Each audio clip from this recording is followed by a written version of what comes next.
mbaya cloth. Unakutana na mwenzake akakwambia mimi ni mwandishi. Ukimwangalia hivi kutoka juu mpaka chini anakaa kama roba, you know. So sometimes, you know. And that's why we have given a room here for Fred to talk about. There's a session actually on branding and personal growth by Fred. Sure. I hope, honestly, because I've been to functions where Victor talks, and this is how he talks. I hope someone is recording this. Yes. Okay? Because he has invaluable information, and that is how it comes out. So if we miss this, we are done. Asante. Thank you, Semi. And in addition to that, we are streaming for the benefit of our colleagues who didn't manage to come. So We are doing live streaming. Okay. Yes. So wenzangu, and in good faith, some of you have said we have worked together, some of you are friends, some of you are my students. You know, mtu mmoja akigrow, let's be happy. Anafungulia wengine. Mambo ya kuombea wenzako waanguke, sijui nini. God has provided opportunity for all of us. Ni tofauti, lakini all of us have a chance in this world. So mwenzako akifaulu, muombee Mungu. Anaweza kushika mkono ama kushika mtoto wako ama kazini yako, sio? So hiyo ndio kitu. 3, and Fred said, this poverty of mind, we must drop it. That waandishi tuko poor. We must drop it. Ni kasumba mbaya. Tutoe kwa mind. And you know, once you have that poverty of mind, where you always think you are poor, ujiwezi, umeonewa na Mungu, sijui nini, then there's a problem. You'll never do anything. You start seeing enemy in everything. You start seeing negatives in everything, negative energy. Tutoe. Waandishi wa habari are not poor. We might not be rich, but we are not poor. The fact that uko na masomo, uko na afya, una kitu unafanya, you have an income, that must make you proud. Sio? Because ask yourself watu ulienda nao shule, nursery, secondary, mpaka wengine ulisoma nao journalism, wako wapi? Sio? Some of them are dead, some of them have no job, some of them are, wewe at least uko na, you are doing something. Appreciate that as you wait. So wenzangu, hata mimi wanaambia watu, and I've said it many times, people will think I'm not poor, I'm not rich, but I have something to eat. And I get it from journalism, from Makerere, 4. So I'm now 50 years of age. I will not change my career. So I'll continue journalism, and I'm proud. My 2 sons are journalists. Even as people talk about journalism in Mbaya, haina kitu to me, because I know journalism is not bad. But there are people who come to journalism to make a name, to extort, to do what? Sasa pesa kikauka kidogo wanasema journalism ni mbaya. But some of us are in journalism to stay because journalism is good, sio? Because ni nini ilikuleta kwa waandishi wa habari, sio? Ask yourself. Is it to make money? Is it to extort people? Is it to, no. It's a public good you have. That's why we say journalists are born, they go to school to learn. Sio? Lazima iko roho. Mwandishi wa habari ukisikia bomu imelipuka pale, watu wakitoroka unaona mtu anaenda kuangalia. Huyo ni mwandishi. Is in born. Kwa matatu ndio story. Leo Ruta alisema nini? Hata wewe hujui kusikia, but mwandishi wa habari never keep quiet. Sio? You know, that's mwandishi wa habari. Lakini kuna pia wale tunaita mhandisi. Hao si waandishi, you know. So kuna waandishi wa habari na kuna mhandisi, sio? So we must separate these things, sio? But for genuine journalists, we are proud. I can tell you for free, we are proud of the work you are doing. Those who are genuine, we don't say journalists are perfect, sio? Among us kuna 1 or 2 wale walizaliwa hiyo, sio? But we are happy. We have done how many events in Gusii? I mean, that can tell you. If we are not, mpaka there's a time Ngwaya alianza kusema sasa tunapenda Gusii kuliko Nyamira. I mean, those things are there, but to us, it's not. It's also how people are active and how people are engaging and how we are seeing growth. So that's what we are calling about media literacy. Do we as journalists know why we are in journalism? Do we know? What pushes us? What makes you call yourself a journalist? What makes you wake up uende kuandika kutafuta stories? That will propel you. That some of us, when Standard took me, I worked for how many years for free? But at that time, I was not looking at it as free. I was looking at it, it has given me an opportunity to practice what I like. See? When we were doing one of my postgraduates, there were friends who were at the UN, UNEP, watu wakubwa. UNEP, wanaenda nini, wanakuambia uko hapo, wewe ndio unawafanyia assignment, sio? Wao wako na pesa, ni wadosi, ma head of communication, sijui wapi. Wewe saa hiyo ndio bado freelancer, sijui nini hapo standard, unalipwa 27 shillings per centimeter. Tulikuwa tunalipwa 27 shillings per centimeter. He used to be the news, ule ni alikuwa na approve huyu Ken. 27 shillings per centimeter unafanya story. But ulikuwa naandika, I remember my highest check at Standard. And at that time I was competing with Ben Agina, Martin Mutua, who are reporting Parliament. And you know Parliament had a lot of space. Unaandika from Tuesday to Thursday they had, but mimi nilikuwa science health. Hiyo yenye huwa mnasema if it's not sex it can't sell. Hapo ndio mimi nilikuwa nakazana hapo mafila zangu naandikia hapo. But I was at that time 17,000 Kenya shillings. I could earn, he's here, he can confirm. 17,000 Kenya shillings. I was competing with parliamentary reporters and I was doing science and health at that time. From that money, I bought land in Busia, 1 acre of land in Busia town. Right now, that land is going for 8 million if I wanted to sell it. I bought it at 45,000 Kenya shillings from Standard. When we say these things, people think we are lying. Hakuna kitu ingine. I paid the first installment 5,000 shillings. Nikalipa. The subsequent ni 1,000, 3,000. Ukikaa late, nilikuwa nafanya late. In Standard, I was the permanent late night reporter. Because at that time my wife was at home, my family was at home. So sikuwa hata nyumba nilikuwa nalala mahali nilikuwa naitwa Kosovo, vijana waliojitawala. One room huko umoja nilikuwa najificha. Sasa ilikuwa I'm more comfortable in the newsroom than in the house. So nilikuwa nakaa hapo usiku, ukipata ile walikuwa wanatupatia pesa ya kula, si ndio bwana Ken? 200 shillings ya sapa kama umefanya late.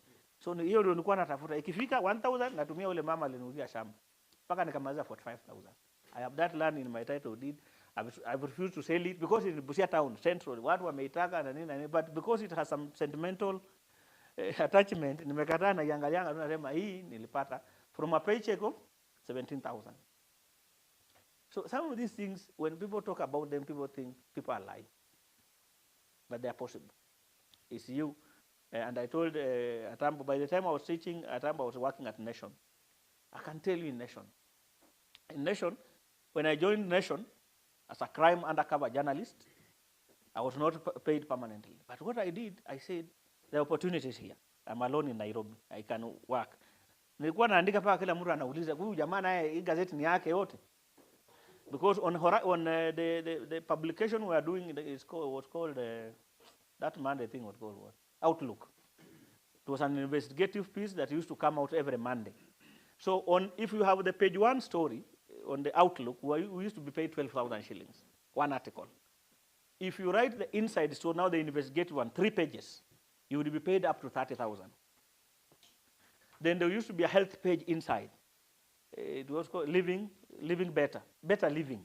Inside. Yes, you remember. That if you wrote 1 article, it used to be 8,000 shillings at that time. That's one publication. In the East African, where Mohammed Warsame was the managing editor at that time, they used to pay you on assignment. They don't pay after you write a story. Once they assign you a story, they pay you, whether it will be used or not. So nilikuwa napiga hesabu, nikikuwa na hii na Taifa Leo nimeandika, na Horizon nimeandika, na ile Thursday, the Science Magazine Horizon, I used to earn 300,000 in Nation at that time. Nilikuwa tunajipanga, najua nilikuwa na story moja ya Outlook, inside story, that is 12,030, niko na 42. Naenda Warsame ananipatia story 2 za East African, maybe 2, niko na 20,000. I used to earn. Until they forced me now to become a correspondent, ndio waanze kunilipa nini? Wanipatie retainer, nianze kukatwa. I'm telling you a live story, and you can check. Tulikuwa na Oscar Bonyo, and he can tell you. Oscar Bonyo. At that time. And I was not as... There were no many editors in Nation who are earning that money at that time. And I can walk through across where I bought 2 pieces of land here in Kitengela, iko huko pande ile nyingine. Niko na 2. Kwa hiyo pesa ya Nation. Niko nazo mpaka leo. Watu wanataka kunipa milioni 4-5, nimekataa, nasema wacha ikae hapo. Nitauza nikiretire. You know, pension, sio? These things we say as jokes, but they are real. So what I'm saying is that is you kujipanga, sio? And that's why we talk about financial. Fred did not get money from anywhere. Hakuna mtu alimuhonga ndiye akaweka hizi vitu. Ni hiyo small savings, sio? A discipline in life na small savings zake kidogo kidogo hapa na pale, na using your networks positively. These social networks we have, use them positively. Isikuwe tu kuhonga, Ni mheshimiwa, niko na story yako ni uwe. Chota. Hiyo tu mheshimiwa kakitu. Ukifanya ka story moja unasumbua watu asubuhi na simu, kakitu iko. Angalia page 2. Angalia hiyo vitu. Hiyo vitu kwanza inakudhalalisha. It makes you very weak in front of people. Why haven't we are used to those small things? And I can tell you for free. So there is a huge opportunity in journalism. Mjipange. Kitu kama hii mmefanya. There's a group in Kakamega, Rural Development for Journalists. There's journalists in Kakamega. We have been supporting them. Kidogo vile tunawasupport, wamenunua shamba in Kakamega town, sasa wanajenga. Journalists. Joel Okwayo, some of you know them. So hii kitu si ati iko impossible. Vile mmeanza hivi, msisimame. Vile umesema na chama utapigwa. Siasa naye kuna watu walizaliwa na kasumba tu. Waonangi anything positive. So long as sio wao wana lead lazima watakuvuruga tu. So wewe kazana, sio? In leadership utasikia hizo vitu. Mimi natukana wangu hapo media kazi unaonaga na wengine mpaka mtu mpaka anakuuza at weekend anaonekana tu akicheza mpira akipanda miti. So how I use my salary, how does it bother you? Inakuuma. A very senior journalist is complaining about tuliwapeleka hapa media council lakini namuonaga tu weekend akicheza mpira. So what I do with my life on Saturday? Namna wazi sure. Si I'm paid a salary. What I do with my salary sasa inakuhusu nini? So tuachane na hii negative energy. To support the leadership yenye iko. Identify mradi na muende. The other thing people have been doing, in addition to this, your contribution, support from people like Media Council and others, and we can show you where you can get money once you are organized. That's why Media Council is now investing in what we call press clubs. Unakumbuka tuliongea hii maneno. Press club is a very strong movement in Tanzania. Tanzania has the biggest press movement. What the press club does, itawaleta pamoja. In fact, this is one of the areas I think we are putting up a media center, media hub. Kujenga ile media hub, tutaongea na KNA if they will accept their land pale ama one of their rooms, because KNA has a lot of space in Gusii. We will see. If they can't, we'll look for. But one of the areas that have been there identified. The media club we will put there Wi-Fi, working, editing suite, everything that freelance people can use. Now what we are doing, why we are doing this is to give you room to sell your content. Because under Gusii Press Club, once the story is done by Gusii or whoever, mnaleta pale, mnaiuzia FP, you can sell it to Reuters, so long as a good story. Nation, you can sell. But you use the Press Club byline so that you protect Ruth from being sacked by Nation kwa sababu story alipeana pande hii. But internally, mnajua story ni ya Ruth. Pesa ikikuja mnapatia Ruth pesa yake. Press Club ina maintain kidogo ya kulinda pale. That's what we are doing. And that's why we are happy with this formation. Once you form something like this, we are coming to support a group that is already organized. It's so easy, you spend less time. So tuangalie mbele. Wewe ukienda kufanya journalism, Aga Khan hakuita, Patrick wako hakuita, sio? Machari hakuita. Hukuenda kufanya journalism kwa sababu Machari hako pale. Ulienda kufanya journalism because of your passion. So why do you want Machari or Aga Khan Nation to make you rich? So lazima tuangalie. And that's what now we are talking. We will be coming with other trainings through in Gusii on what we are calling monetization of content. How do journalists make money from their content? Sure. It's a whole course. We'll be teaching you how to make money from your content. You do a lot of good stories. You file a story for Nation. Nation pays you after how long. At least Nation is consistent their pay. But when they sell that story to any of their big, how much money do they get? Others, they pay for 6 months. They have never paid their reporter. But the content they are selling. Sure. How do we empower journalists to start making their money from their content? That's now why the press clubs are coming. And you will be doing work and selling and saving. And you see, with now a press club registered making money, you can even go to the bank and get a loan and build, and you have your own house, your rental, na mnalipisha. Amuta I miss pesa ya newsroom, sio? Ama? Does that make sense? Yes. The other thing you can do after you organize, kuna pesa inaitwa ngek, sio? Ile pesa hii watu nominated. The nominated women rep, ngafu, inaitwa ngafu. Hiyo pesa, even Gusii welfare qualifies as. It's not a favor. Once you have made that, you apply as a professional group. They gave roommate Kakamega waambia, the woman gave them 900,000, akaongeza another 900,000, wakaongeza yao, ndio hiyo shamba wamenunua. So you apply. So badala ya kungangana na huyo mama women rape, umwambia vile kastori yako tutaua, mama toa kitu. Mtumie hiyo nafasi kumuengage positively, sio? So that when we are applying for that ngafu thing, akiwapatia milioni 2, si mnanunua shamba yenu mnaendelea. Kuliko individual kwenda kutafutanga shilingi, mnatumiwa hata 100 hata ya kutoa hakuna, and we are very happy. So these are very embarrassing. Some people here have worked as consultants, and you are aware. As consultants, if I work for the UNDP consultancy, I'm paid 250,000 shillings per day. Cheapest. Hapo sasa nawaambia nyinyi ni watu yangu na wajua tunajuana, wacha tu niwafanyie 250 per day. Wale sijui na wamekuja kutoka wapi ama nipeleka Somalia ama I charge them 800,000. I'm not lying.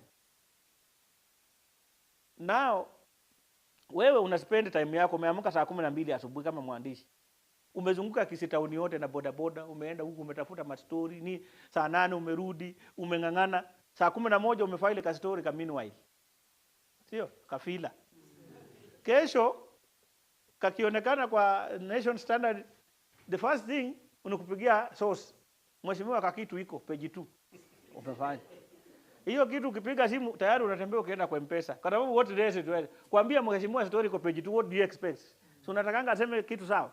Anakutumia 100 hata ya kutoa hakuna. So unaenda unatembea, unaenda unatoa 70 bob. You know. But you see, you don't look at the hours. Yesterday you spent 12 hours. Ukitafuta story, boda, umelipa taxi, umekaa mahali, you are using your brain to edit the story. Sio? Umetengeneza 70 shillings. But you are so happy. Hey, mheshimiwa alirusha kakitu. You know, you are so happy. Hiyo sasa ndio vitu inaturudisha nyuma kwani. We never value our time, we never value ourselves. Victor anatengeneza 1 hour 250,000. Wewe 12 hours plus. Uko na 70 bob. Alafu kesho unasema vile wanaiba pesa ya media council. You know, we must look at how we use our time, resources and energy. Sio? I was one time, niko karibu kumaliza usijali. One time I was in addition. And John, you can confirm here when I was teaching you, you saw me I had some little money. Sio? I was not a suffering person. Actually, Victor, I can confirm. I took you according to Pastor Van. Victor used to pay me out transport. He used to pay me out lunch. And he also used to pay me out some money for my girlfriend. Yes, you can ask him. I mean, he's my friend. We developed from student to friendship, and we are friends. And when I was teaching, I converted all my pay, and you can confirm, all my pay from technical. I was paying school fees for students. When you were bailing me out for my girlfriend, before I benefit, I can't do that. You know, I married at the age of 21. No, I married when I was a first year at the university. I have 5 big boys who are all graduates of university and are gone. So I wouldn't harass John for a girlfriend. So, but what I was saying, when I used to teach, I'll convert all my pay to student school fees. I will write to the university, to technical university, that all my pay for the last semester pay for the following students. I was never getting money because I was doing it for fun. I was not doing it to look for money. And those people that I used to pay for school, I have seen my friends up to today. And people have never known how we relate. Because out of the students I taught for 12 years. I have over 100 in newsrooms, my students, in all the 47 counties. I have always a student anywhere. And it was a social investment. We still relate with them up to date. Am I making some sense? So how do you use your networks? How do you use your networks? Sisi ni watu wa touch and go, sio? Ukikutana na mtu, you remember people who have helped you elsewhere. If the people you covered well, you never demanded money from them, you never extorted them, ukimpigia simu atachukua. But if we extorted somebody, you did the story for pay, ukimpigia atachukua simu. So let's invest and think outside. That yes, how am I using these networks? When I went to kidogo kuangalia siasa, I was Otuoma's peer kiwa minister, the current governor. I was his personal assistant when he was the minister. Ikafika mahali nikaona unajua watu yao ya mkono. wanafikiria saa ile wanasema hii watu yeni ya media. You know the way they describe media so badly.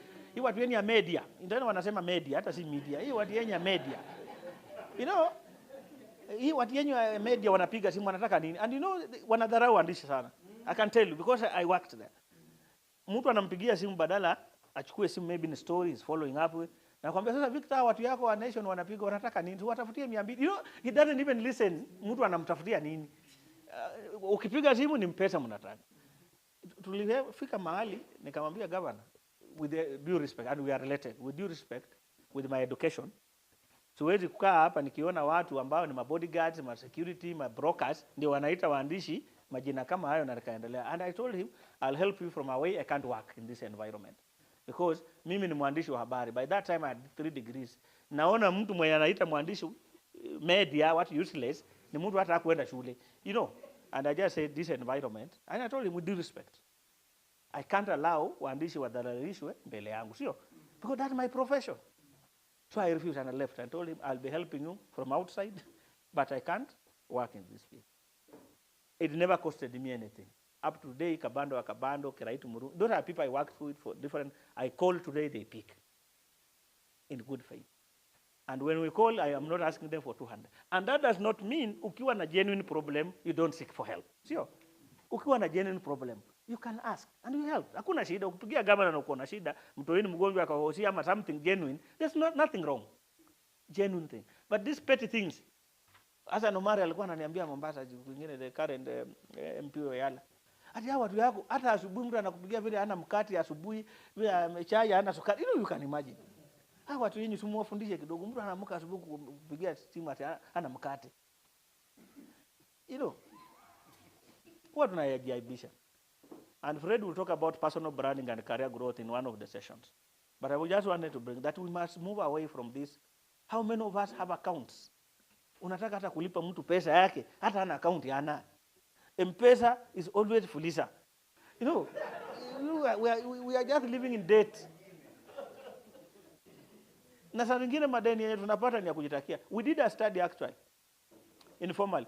An average journalist in Kenya, an average journalist, especially in town base, in every month M-Pesa yao they handle not less than 80,000 on M-Pesa transaction, not less than 80,000 Kenya shillings. Either metumiwa na source, either wherever. But this guy, ile shatu ulimuona nayo last month, ndi yako tu nayo. This is the same person mwenye anasema vile waandishi ni mbaya hailipi. The same person whose M-Pesa transaction 80,000 is the same guy. Sure, am I making sense? The same person who is complaining vile waandishi ni mbaya hailipishi bara sijui 80,000. Mwalimu, who are the most successful people in our villages are teachers. Ama in most of our villages ni walimu. And some of us here were teachers before we came to journalism. Sio? Mwalimu P1, mshahara mwalimu ya P1 ni pesa ngapi hapa Kenya? You know it. Lakini mwalimu ako na nyumba, ako na baisikeli ama boda, ako na kitu, sio? But sisi wenye tuko na 80,000%, I mean 80 transactions, hata boda una, hata mguu una, kazi unaenda na akala, slippers, yani uko tu hapo. I mean, look at that. Nani atakuja kubadilisha hiyo sasa? Si ni wewe mwenyewe. That starts with you. Colleagues, let's badilisha our face because perception matters a lot. Perception. Unaweza kuwa maskini lakini usitembee na umaskini kwa kichwa, kwa akili, kwa everybody akikuona tu hivi. Anaona tu maskini. Sio? Shati kama hata ni mbaya mtumba, hata mimi yangu ni mtumba. Unapiga pasi, unavaa. Ukiingia mahali watu wako unaonekana kama mtu, sio? Si unaingia mahali jana hukupiga mswaki, hata ukiongea unafanya hivi mdomo. You are just. And you are telling somebody I'm a journalist you from where? You know, how do people look at you? We must care about ourselves.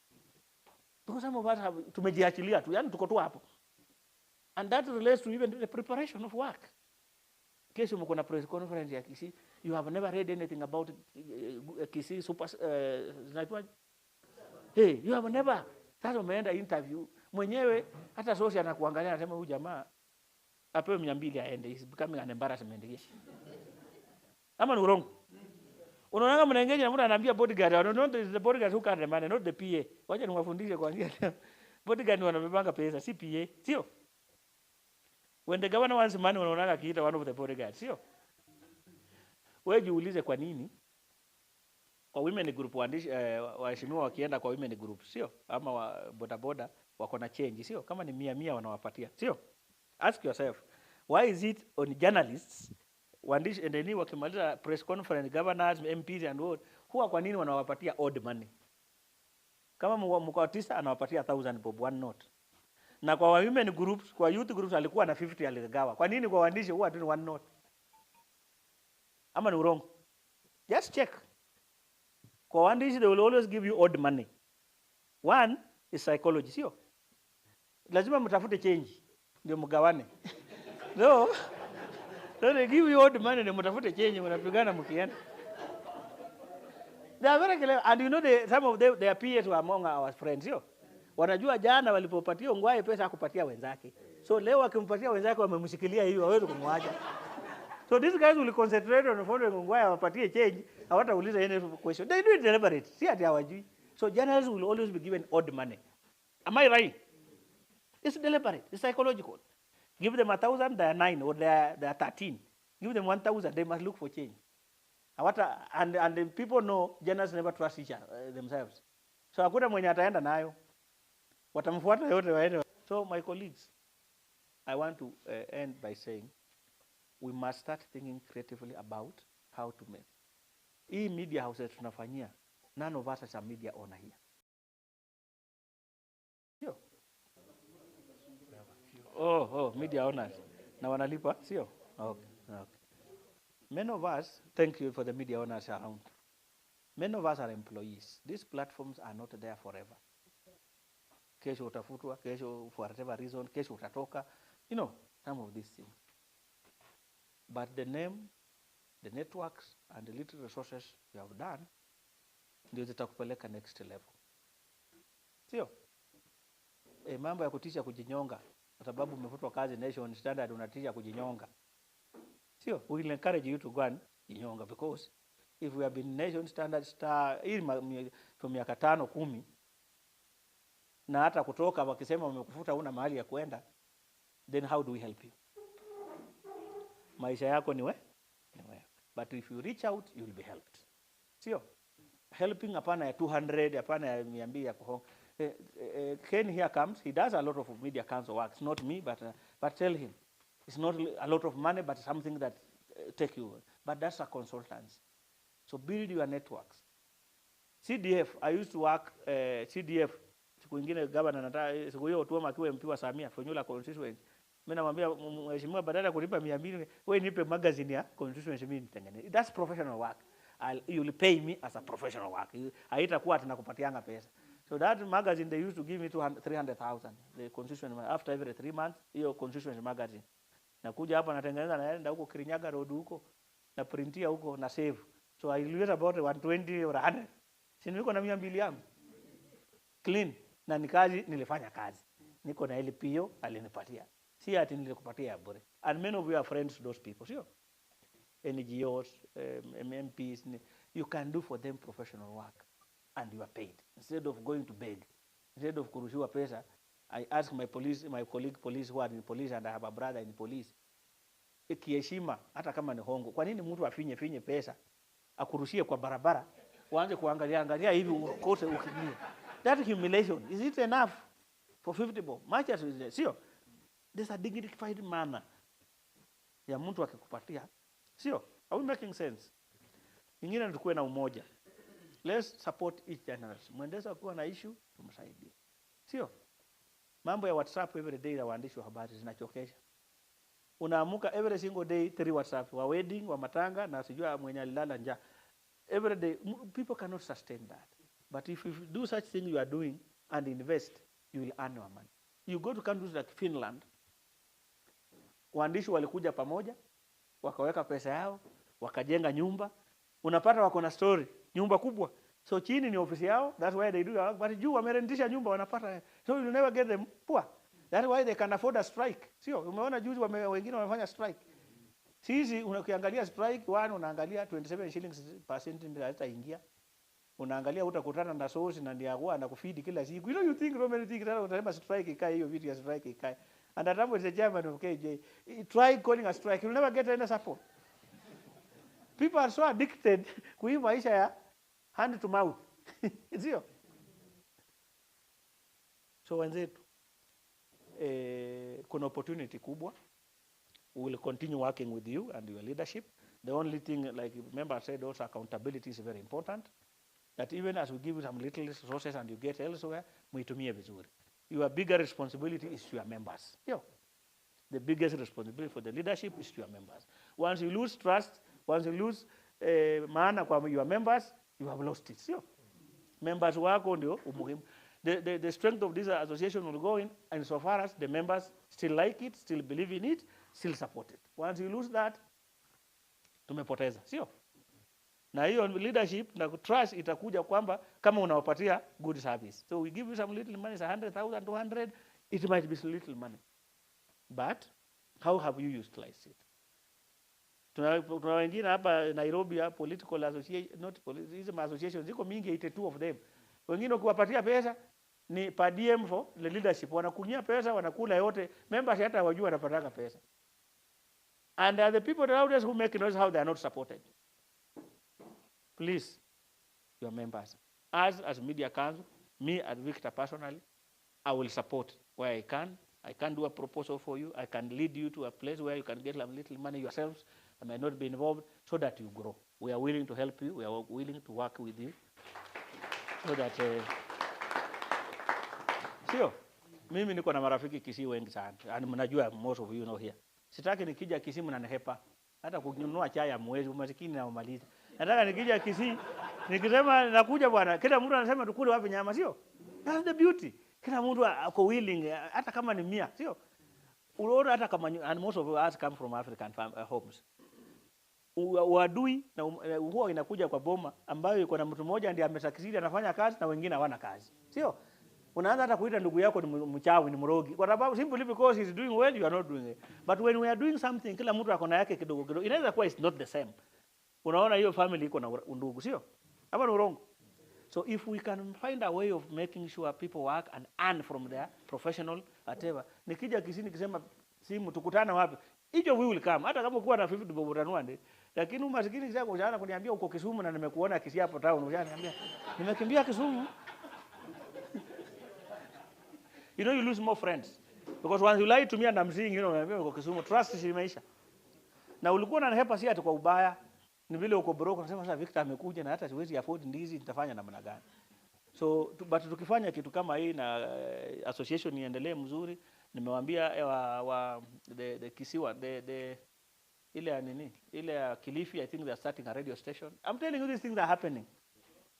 Nimewaambia Kakamega Rumeg wamenunua nyumba, sasa wako na title deed shamba town ya town wanataka kujenga. Those are in this country, sio? And you can do the same. And you can do even better, but because mmeanza more organized. So mkuwe na hiyo focus, msupport leadership yenu, na kidogo kidogo mnapata, mkuwe transparent to your colleagues. Sio? Once the leaders are transparent and people believe in small things. Ile small things ziko. Mtu anasema mlikula, akikuona umenunua boda boda, mtu anasema hiyo ni pesa ya chama yetu. Hiyo vitu iko. But so long as it doesn't derail. With that, I think the other thing that will become now easier for us even huko, like doing trainings. You know, when you are organized, we can do a training even under a roof. Because easy trainings mnahitaji sana from Media Council and others. They are only expensive because of hotel-related expenses. Because in a hotel like this, hapa nimewambia Obacha amewapatia tu nini? A very big discount as friends. If we are going to do at a commercial level, such a meeting for a day is almost 800,000. Ama ni wrong? Now, hiyo ndio inatisha trainings. But tukishakuwa na grupu kama hii, we can even ask space in a church. Siku ile hawakuenda tuseme, sisi training ndio tunataka. Because hata nikilipa hotel, hizo hotel za Kisii, nikilipa milioni 5, imekusaidia nini? Hakuna. We rather save that money to a particular association to grow, but we do even, in Homa Bay, we have been doing a training in a church. In Busia, I go to Busia every time I'm going, even for my personal things. I talk to the school there, they give us a hall, we do training for giants in a hall. The only thing we look for in some little transport, na tunaendelea. Once in a while also ndio watu wajuane, lakini mama haka hapa sasa kuongea maneno. Siku nyingine mnaenda out nini? Retreat Kisumu, Siala, mnakuja ndio watu pia mjuane kivingine, sio? Ndio. I want to stop here there, and I want once more, on behalf of the Media Council where I work, the leaders of the association, the seniors here in the room, and Fred, once more want to thank you, and colleagues, all of you, individually and collectively, to thank you for having thought about this and coming together. We'll support you in whichever way we can. Thank you. Wow. Thank you so much. Thank you so much. Can we kindly appreciate him once more? So, for those of you probably are meeting Victor Bwire for the first time, he's the Director, Media Training and Development, Media Council of Kenya.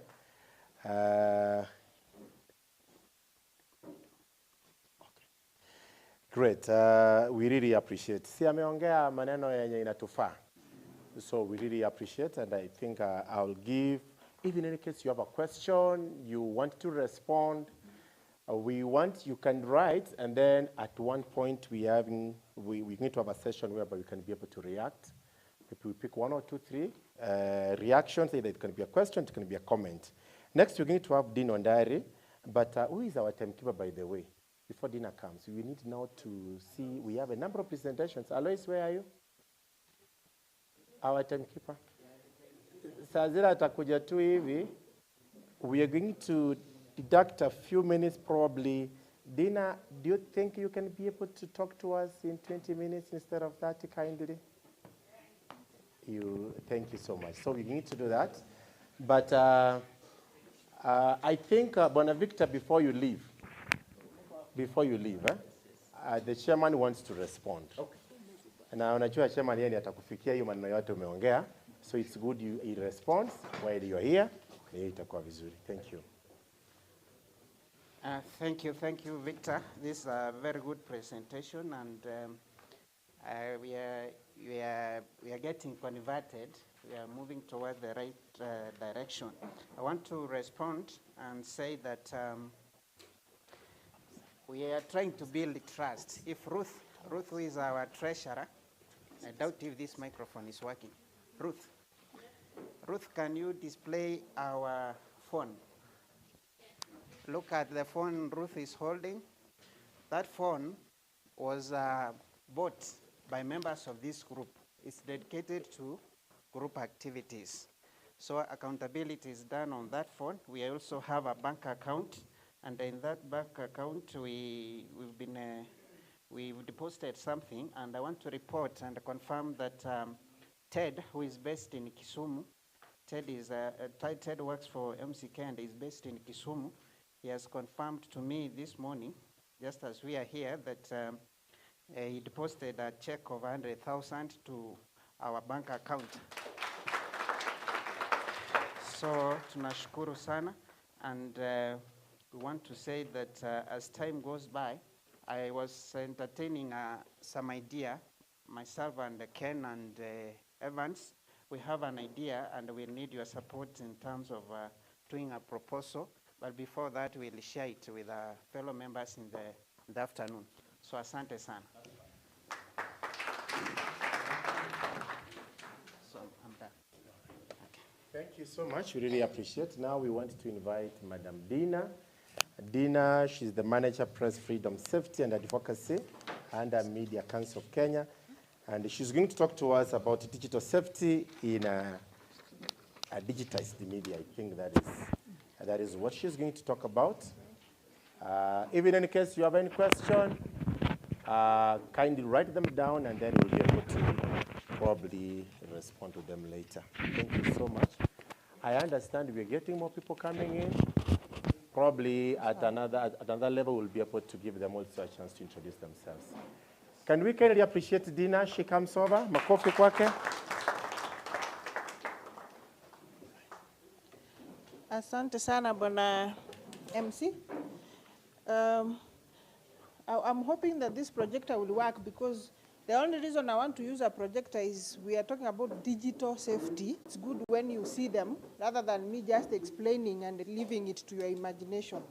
Otherwise, tungekuwa tunafanya tu offline. It will help so much if we can be able to project some of those things that we are talking about. And the reason why we are talking about digital safety and not any other safety, because Media Council of Kenya has a full program on physical safety,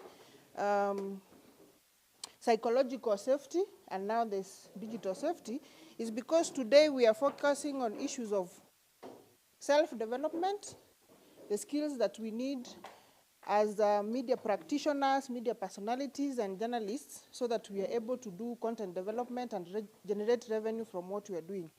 So even if you look at what the government is doing, there is a lot of investment on issues of digitization, content development, and all that.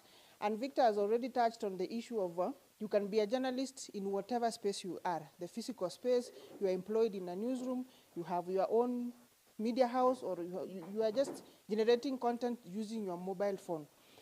Siku hizi hata press conference ya State House, you get the content on TikTok. Sio kama kitambo ulikuwa unakimbia beat jam so that you can switch on the TV and watch. So digital safety becomes an area of focus for everyone.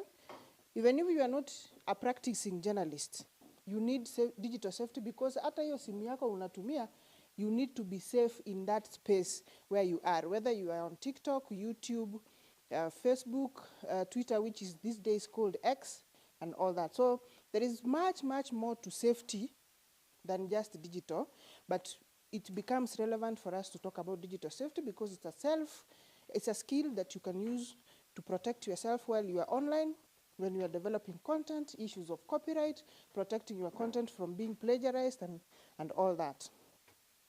So sijui kama wale walikuwa nasaidia kuset up projector iliwashinda, but we can start by having just a conversation before we can project, because most of the things I want to talk about, nilikuwa nataka niziweke tu hapa unajionea mwenyewe.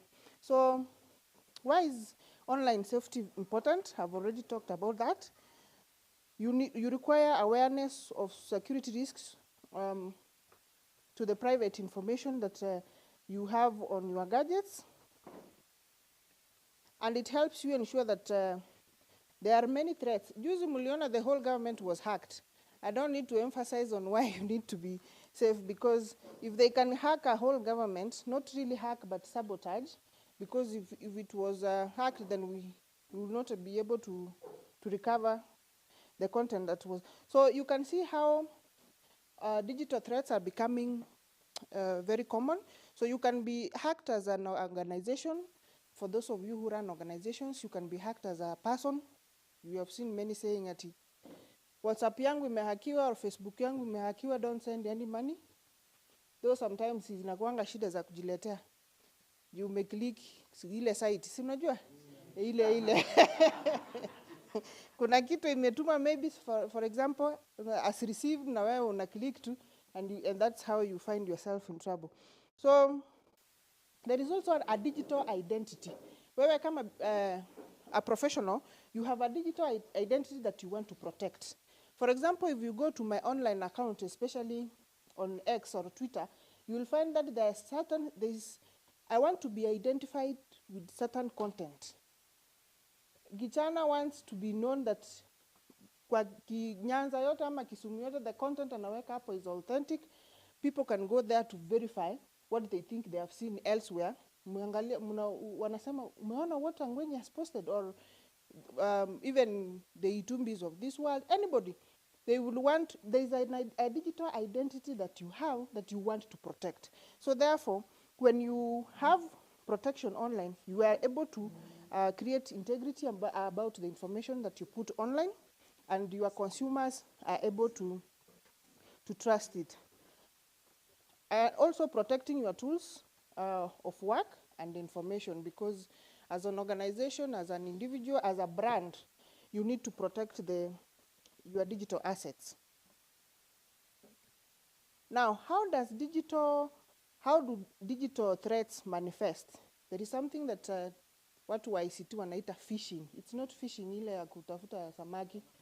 It's phishing, and I was hoping we can project at this point. F-H-I-S-H. So you just replace F with the PH. It becomes phishing, where people use attacks on email or send malicious content. And research has shown that this kind of attacks and malicious content have increased by 90% over the last few years. So, for example, you'll find an attacker may send email seemingly from a reputable company or financial institution that request. For example, what the hackers do, they know maybe you are a customer of Cooperative Bank, or you work at Royal Media, or I'm an employee of Media Council of Kenya, so they will go and say that MCK has detected that there is someone is trying to tamper with your account. So they will tell you, so that it is not, you don't lose your content in the next 20 minutes, please put in your credentials, and that includes your email and your password to verify, because they make it very urgent. Wanakwambia, in the next 20 seconds, if you don't put in your credentials, you are going to lose your data. Na unasema, hii kitu simetumwa na my bank, let me just put in, and then I'll be safe. And you, without realizing, you find out that you have handed over all your data to a hacker. Let me put in projection mode.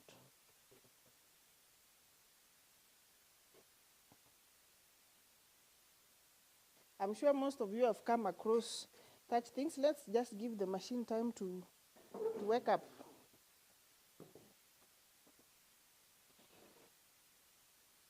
I should close and open.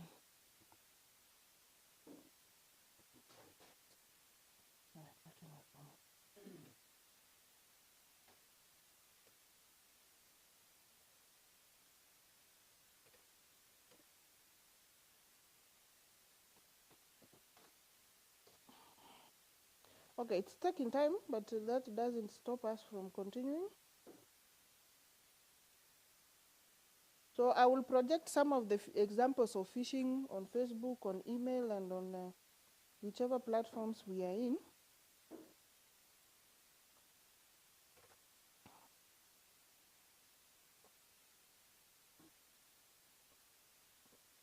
Maybe.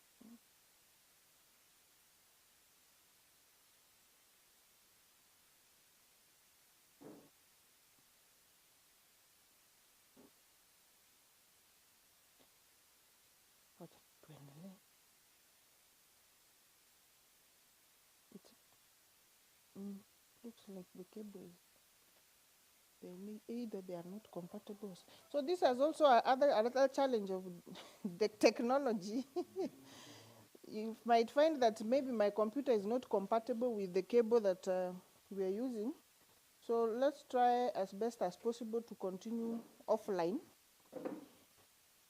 On your Facebook page, that can happen often, and it happens where you'll find someone telling you that we have detected an illegal attempt to log into your account. Please verify your data or your credentials, and then you just put in your details without with that sense of urgency. You want to save your account, you find that you have surrendered your online credentials, and that's how you put yourself at risk. So as I was saying, easy vitu mingi,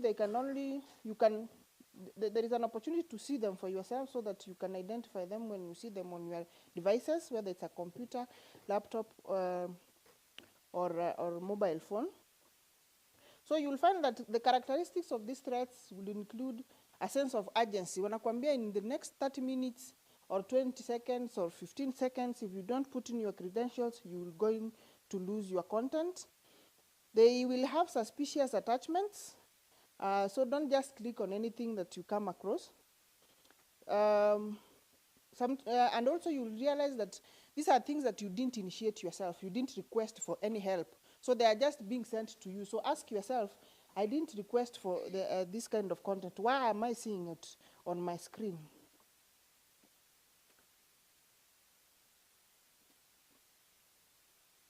The main culprits are movie sites, and they can be from series, the usual movies that we see. They can be pornography. You know, we are very curious about these things. Ama unaambiwa 10 things about Dina Ondari, and number 10 will shock you. So you want to know a lot of things about Dina Ondari. When you click, unapata umeingia kwa mtego. Game sites and all that. So sometimes you'll also find things like ransomware. And someone was saying that what the government went through the other day was a ransomware thing that they were sent, and that perhaps the government paid some ransom to recover its data online. I don't know, it's something I had. So those are some of the things you'll encounter. You will find that perhaps when you open, for example, your account, badala you access your usual content, you find a message like a very bold one. It's written, "You are hacked. All your personal files have been encrypted. If you want to restore your data, you have to pay a certain kind of, a certain amount for you to recover your data." So that is how ransomware manifests itself online. The other easy way you can be hacked or your online data can be at jeopardy is hii mambo ya public Wi-Fi. I'm sure wengi muliingia hapa mkauliza kuna Wi-Fi. That is a danger because when you come to public Wi-Fi, and especially the ones that are open without passwords and all that, it is very easy for the man in the middle. There is something we call the man in the middle. Nikikuja hapa nipate, maybe tumewekewa hapa Wi-Fi inaitwa Fred's Ranch. If I am a hacker and I'm interested in one of you, I will just come and create another account called Fred's Ranch 1. And then I leave it open. Hii ingine iko na password, hii haina. So unaenda ku connect, unasema this one is even open, so it's easier. Unaingia, and that is how I get access to your data. So let's be very careful about public Wi-Fi. It's good you spend a little more coins on hotspot and your data bundles other than just risking. So the hacker is the man in the middle that we are talking about. Someone creates a fake Wi-Fi network in a public place, and it can also even happen in airports, where mostly this is where we use public Wi-Fi. Wengine, kuna kitu inaitwa sambaza internet. Have you ever come across that? Maybe in an estate or a community, you want to benefit from cheap internet. They are supplied by individuals in estates and can be risky. So if I want to target you and I know where you stay, I can use such as a channel. So what can you do? Before you click on anything, stop, think before clicking. Ask yourself, what am I getting myself into? It's like when you go outside and you hear people fighting or gunshots being, the sound of gunshots coming, you might just want to turn back and go away. But why can't you apply the same wisdom online? Because you know what risks you are likely to run into. So the same consciousness that you have, kwamba uko kuna shida fulani, or even nowadays when I sometimes see Crispin struggling with the tear gas in Kisii County, na anaambia nani kwa studio kwamba hapa kumekuwa moto, just allow me to switch off the camera and move to a safe place. The same consciousness that we have managed to create around our physical environment, let's create it when we are online. Always verify the apps that you're installing in your devices. And most of the Androids, even for those that use iPhones, have things like Google Play, no? Play Store. There are things, if they are outside Play Store especially, ask yourself, try to verify and see whether how authentic they are. Don't just, kwa sababu wamesema unajua siku hizi, and I see the way most women, sisi ndio tunadanganya. If you want to know that your husband is cheating on you, click on this link and you will follow the steps, you know. Hiyo inakuanga tu ukora. They just want to get your online content or get you into trouble online. So please verify the apps that you are downloading on your phone, on your computer and all that. For those that run organizations, newsrooms, or what are the station managers and all that, please invest in a good ICT expert, so that then they can be advising. Because as we learn, as we go, you will realize that these things keep changing. That is why your phone asks you to update itself every other time. Use two-factor authentication. Ni wangapi wako na two-factor authentication in their apps? Let's see. That is like 30% of the room. Two-factor authentication, we know what that is. Yes, so that then when you are logging into an email, whether it's WhatsApp or an email, you have another way of verifying that the app can send you either a text or an email to ask whether that was you. Also on WhatsApp, we also have such an app. So avoid weak passwords. For example, my name is Dina, and my password is Dina 2023. Who can't guess that? So when hackers want to hack into your account, wanaanzanga na vitu kama hizo. Or if they know your date of birth, M-Pesa pin, saa zingine wengi mumeweka your date of birth. Wangapi? Mwezi sema. So if I'm a hacker, I will start by avoid those weak passwords. These days they recommend you use special characters, a mixture of capital and small letters, and special characters and all that, and make them a bit longer. Change passwords regularly. Sio ile password yenye ulikuwa in 2010 ndio iko mpaka saa hii. Avoid saving passwords. There are sites you log into, alafu inakuuliza save password, kwa sababu hutaki kukumbuka, unasema yes. So that next time when you come in login, it doesn't ask you for a password. That's a risk, because if any other person manages to come and use the same computer, they will access your account. And I know that there are people who use cyber cafes, especially our correspondents in the field. Most of them, sometimes you are not conscious that of your online safety. You go into a cyber cafe, you do a story. Perhaps it's a negative story about a powerful individual. Unafanya bora we ushatumia your editor. You don't care to log off. You don't care to check whether you have even closed the story that you did on the screen. And the next person comes and reads, and they're able to tell that leo kwa Citizen jioni kutakuwa na story ya fulani na inasema hivi na hivi. So we need to be very careful. So for those of you who run organizations, because this is a website thing, you have seen that most websites you use are HTTPS. Kuna HTTP and there is HTTPS. HTTPS is an improved version of the other one. So whenever you have a website, ensure that it is HTTPS. For example, https://mediacouncil.or.ke. S means secure. So that then it is easier to hack into a website that is just HTTP than it is to hack into the HTTPS. Ensures that most of your credentials, especially the password, is encrypted. Hata mtu akitaka kuhack, they will not see the password, they will only see an encryption, which you as the owner of the rights of that website can see. And I was hoping to project some of the things here so that we understand them easily. There is also issue of virtual private networks. VPN can help you, especially if, for example, we had an instant where there is a internet shutdown. If you have access to a virtual private network, you can be able to send your stories as a journalist and all that. Though in Kenya, hatujafika hiyo level ya kufungiwa internet, but if it were to happen today, or if you were in a remote area where perhaps access to internet is problematic, VPN will help you to do some secure communication on the internet without interference. Web of trust, these are things that you see these days people use ratings. Hata ukienda, tuseme you are, for example, you travel from Gusii to Nairobi, you are looking for an Airbnb or a place to sleep. Sometimes people subject this to online ratings. People will tell you, hii ni mzuri, perhaps, which is the highest rating, for example.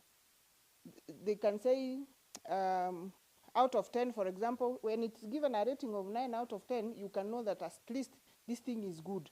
So even for apps, you can subject them to this web of trust where communities are able to rate the apps that you are using. The only problem is if an app is new na haijatumika na watu wengi, you might not get a honest or the reality in terms of ratings. Again, examples I would have projected here. Please use mobile antivirus and anti-spam. There is something on your mobile called AVG. Nani ameiona? a free antivirus on your mobile phone. It's on Play Store. You know about it? There's those who have said, no, please go to your phone, Play Store, free antivirus, install it. It will always tell you that there is some malicious content that has come to your phone, and it will get rid of it or clean it up. It is free, there is no payment. So you make use of such apps to protect your devices. Back up your data. Some journalists have seen, especially photographers, work with hard disks. Uko na hizo picha kwa kompyuta yako, kwa memory card, also have an additional hard disk where you can store your data, so that then if anybody hacked your computer, you can still bring about your content. And I want to remember there is a colleague of ours called Hudson Wanaina, God rest his soul in peace. When we were doing stories about Madaraka Day and all that, he was a working directory of photographs taken in the 1950s, not 50s, sorry, 1970s, so that then with time, you know, history becomes very valuable. So if you have such content and you've stored it somewhere, you can even find that international media houses are looking for such information because of something that has happened. For example, when Obama came to Kenya for the first time, people took photos, there were stories that were done. How many went the extra mile, for example, to document such information, so that then when the history one day of Obama is being told in Kenya, those things become very on demand and very valuable. So you might find that just backing up this data somewhere, it will help you. You can lose your computer, you can lose your data, but it's always good to have backup. And there's also cloud backup. So we know that, storing your content on the cloud. Now, what can you do to protect yourself? Please limit the content that you put online.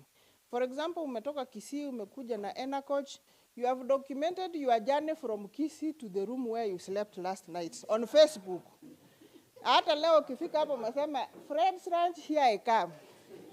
It's not bad, you can do it, but if I was tracking your movements and I want to interfere or even to harm you, you have given me very easy time. You have put photos of where your children go to school, kila kitu, the schedules, dropping my pumpkins at school and all that. So if I wanted to harm you, you have given me a lot of information.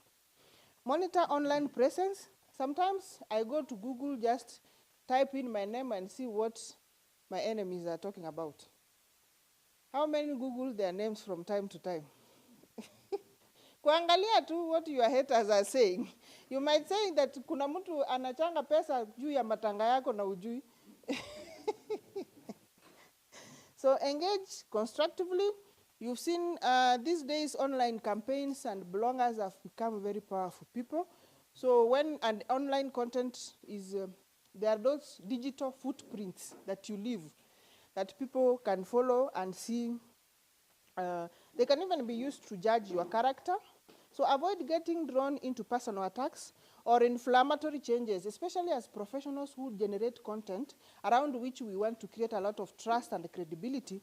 Just to be careful on the exchanges that you make, because you can be angry and say something that can jeopardize your professionalism. So the other thing is, if online attacks become extreme, you can report them.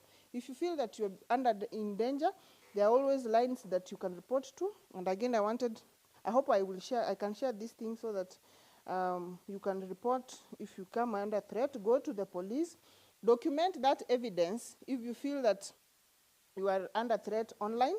So that then if you have to sue someone or something happens to you, if you disappear, at least the people can see who was trying to threaten you or possibly what threats you are facing.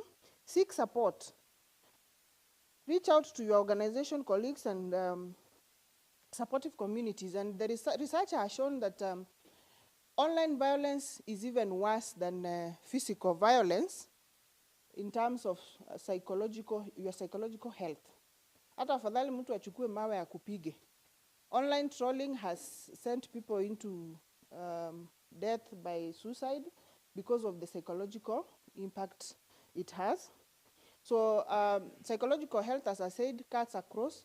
So organizations like Media Council of Kenya, Free Press International, they are organizations that can give you access to a counselor or a psychosocial expert who can support you if you are not able to access such services within your community or within the media house that you work for and all that.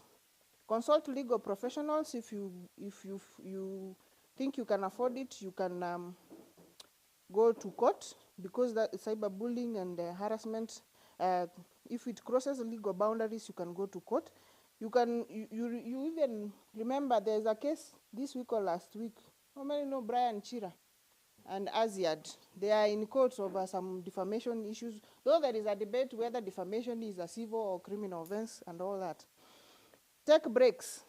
Sio lazima ushinde kwa Facebook na WhatsApp 24/7. For your own psychological health, you can take a break. You've seen people saying, I'm taking a break from Twitter or Facebook for a month or for a week. Not because they don't want to be connected, but because they want to clean their system.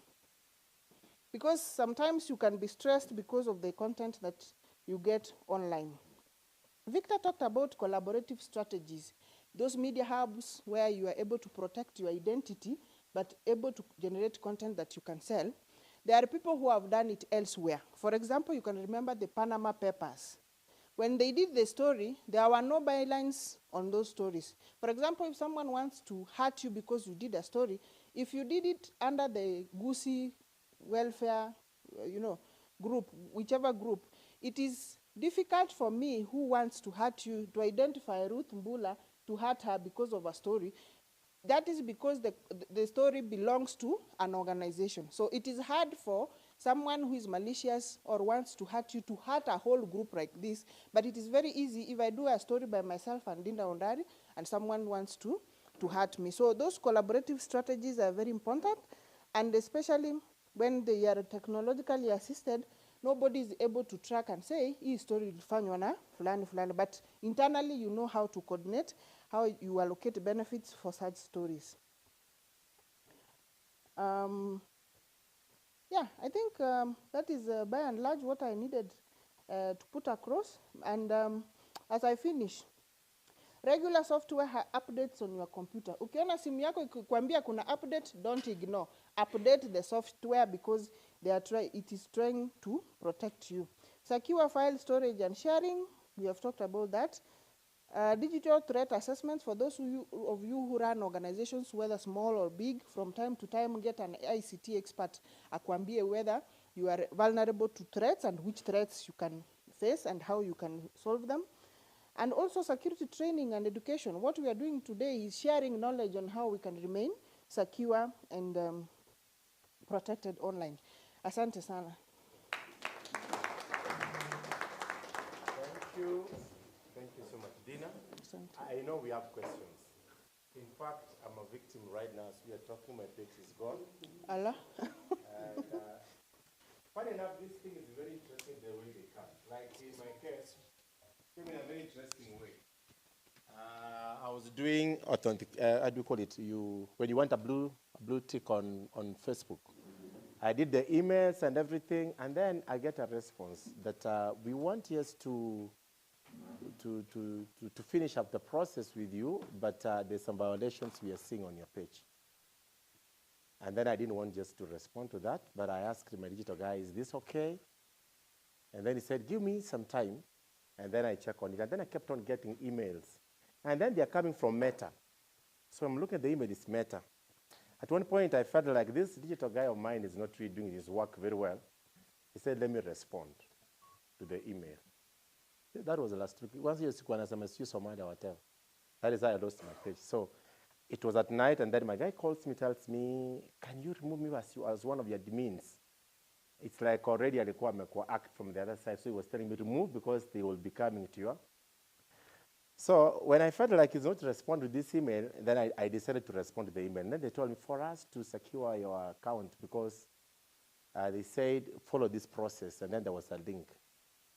Because I was looking at this coming from Meta. And then click.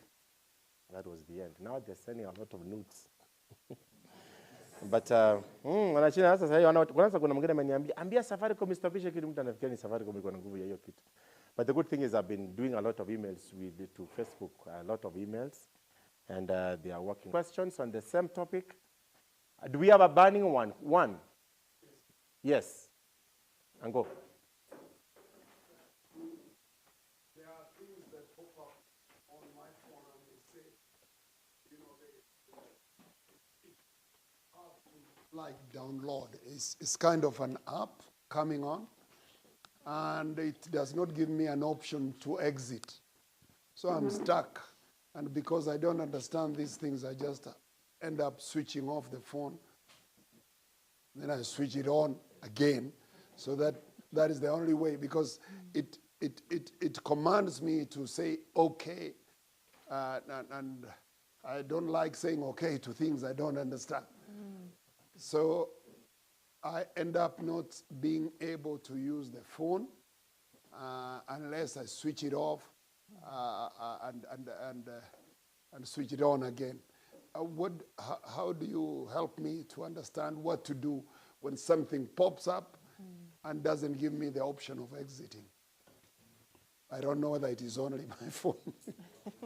Okay, yeah, thank you. And many of us face a lot of that, especially also when you go on YouTube, when you want to watch, even if it's a podcast, they will always bring a very prominent advert and tell you, now they want to divert you to other business. And then there are many ways of dealing with it. One of the things you can do is, sometimes they will tell you the hiyo button ya okay is very big, lakini ile ya kufunga kana kuanga kadogo mahali hata uwezi kukaona. So sometimes it comes with some option of opting out, but it is in a place where you can rarely see. Hata saa zingine ukikafinya unapata finger imeenda okay without knowing. So it's things that we face every day. Sometimes also you can consult an IT expert. For example, if you are in the office, RMS or anywhere, get someone from ICT to tell you what is the source of that thing. Is it malware that comes with the app? For example, if you open Twitter, kuna zile zitakuja na Twitter. If you are on YouTube, kuna zile zitakuja. So how can you prevent that? You've heard of things like firewalls. Some organizations, for example, Media Council of Kenya, kuna websites that we cannot access, whether they are genuine or not. So there is it's like a bulletproof that you put in your device. So even for mobile phones, I'm sure there are such things that you can do, especially that antivirus. Have you downloaded it for your phone? Sometimes I also don't know which antivirus is Bonoko. Yes. Sometimes you are kind of skeptic. Is this real? So this particular one is on Play Store. Your phone is Android enabled, yes. So it is on Play Store. Play Store is an Android genuine. It's the only credible place where you can download apps for Android phones. So when you go to Play Store, there are antiviruses. The most popular one is AVG, and I was hoping to project in your icon vile inakaa so that you download, so that if there is malicious content coming to your phone, it can stop it and tell you there is some malicious content somewhere, and you can review and then delete it.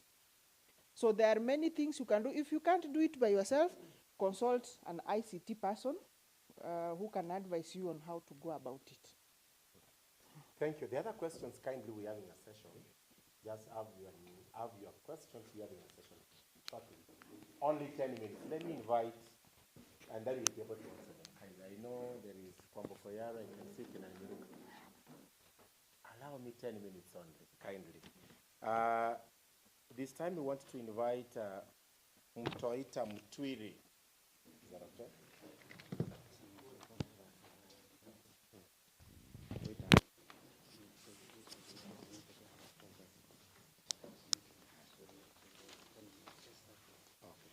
So after 10 minutes, we're going to answer the questions kindly. So let me invite Mtoita Mtwiri. Hey, evening Samiati. Why can't you be called Muturi to Malise's story? Twire is going to speak to us about the model scribes. Well, but kindly, can we appreciate him like this? No. I'm a Sunday school teacher, and I teach class 4, grade 4. So we do like this, we give them bikes. Can we give him some nice bikes? One bike, another bike, the last bike. Right. Sir, you have 10 minutes. Okay. Thank you, Soroli. Thank you so much for inviting me here. I have 10 minutes, so I'll be very brief. First of all, is to appreciate our gracious host and my former colleague, Uncle Fred Obachi Machoka. This man made my Sundays when I was a young boy. Music time, you know, he's a legend. He said it was a bigger show. It was not a show, it was a cult. There was no way you could miss that show. Yes, including when the Kenya Power do their thing, tulikuwa tunaenda tunachukua hiyo ni tunarudisha. Alafu tunangoa Monday asubuhi. So that is the legend of the man, and it's a pleasure. And he's inspired all of us, especially myself coming here. I did not put two and two together when I saw him very early in the morning. I'm not a morning person, so sikuwa nimeboot. So when I saw him, I was like, hey, you have also come. Kumbe niko kwake. Anyway, now we are here. It's very good to be amongst my colleagues, and some of you I've known for so long, people like Bosile, Sorori tulikuwa naye shule, and Maobe there, and we have worked with so many others. Yes, tulikuwa shule huko, ni wengi sana. Nyasato. Nilikuwa na sub story zako. How many years ago? Yes, more than 15 years. So it's great to be here. I'm here because of one thing. And this is the benefit of having such gatherings. When a few weeks ago, we were in Mombasa for another seminar for the Sports Journalists Association of Kenya, we went with Mr. Gishana there, you know, to have one or two. And then we got talking. And when we got talking, I shared a story with him, because he's been my friend for quite a number of years, hata kama tunaingiliananga Facebook. And it was about what are we going to do, or what we need to do in the future. And so the story I shared is what landed me an invitation here. And so I'm going to share it with you. So my name is Mutweri Mutwata, Ezra, for those who want the Jewish name. And I was born in Meru, but I grew up in Nyeri. Or from, I think, when I was about a few weeks old. So I consider Nyeri my home, meaning that I went to school there for primary, no, from nursery all the way to the first college, because after there was a time when you were doing your Form 4 exam, there was a gap before you went to university or college.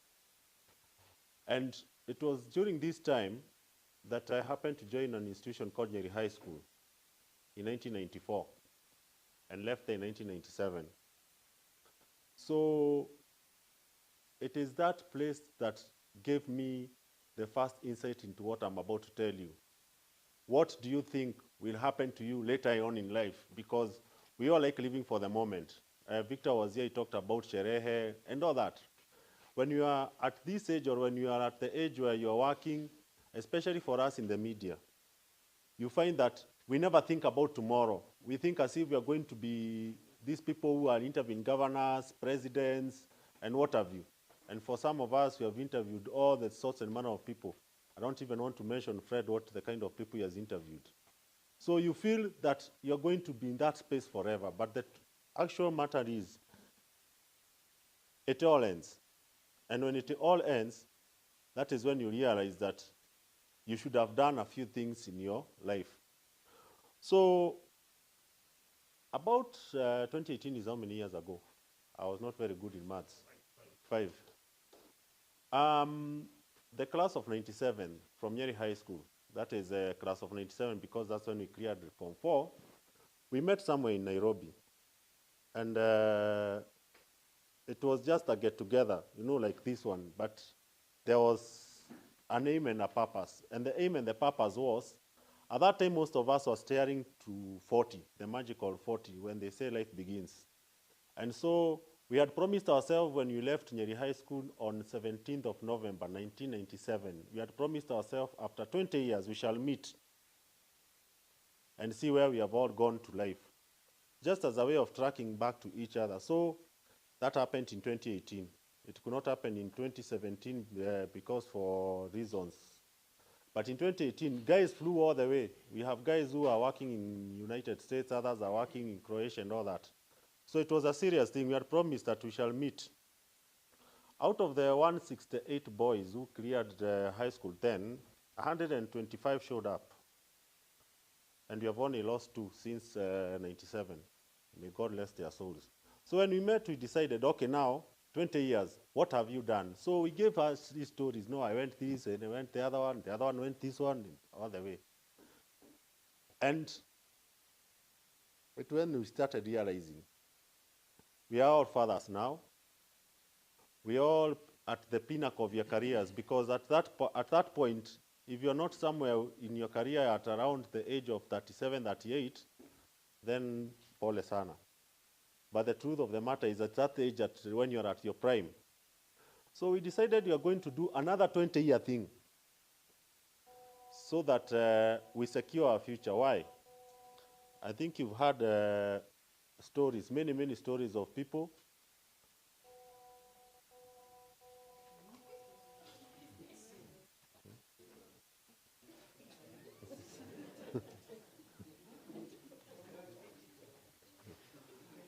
So I'm sure you've heard stories of people who, after retirement, they are cast off by the society. And that is why I was so moved to see Fred today, because many people of his age are either very desperate, very destitute, because they did not think about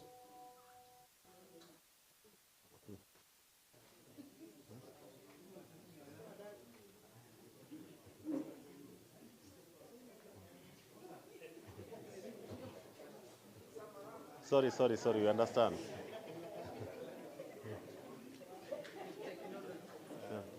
Yeah. So basically, we thought about, we are not just going to form a group. We are going to form a welfare group. What does this mean? It means that the way we were fraternizing in high school, the way we were friends with each other, is the same way we shall be friends up to the next 20 years. For those of us who will be there. So we started this group, and all of us brought something. Kulingana uwezo wako. There was no pressure, because life, there are those who are hapa, kuna wengine wako hapa. And we decided to put all this money together into a holding company. Why a holding company? A holding company is because it can be allowed to trade in anything. You just need capital. Ukisikia kuna kitu, you can get in. And why a holding company as well? It was also to safeguard the interests of the shareholders. So once we decided to form this holding company, we called it Njenge Wazi. People brought in their money. We gave each other some 6 months for people to bring whatever they are bringing. So once everybody brought the money, the shares were allotted as per the contributions you have made. After that, we broke into small committees and decided to explore what can we invest in. So each committee brought their business idea to the table, and 2 of them were adopted. As we speak, one of them, we formed another company now from the holding company called Tisaba that deals with selling bikes. Motorbikes in Duthi.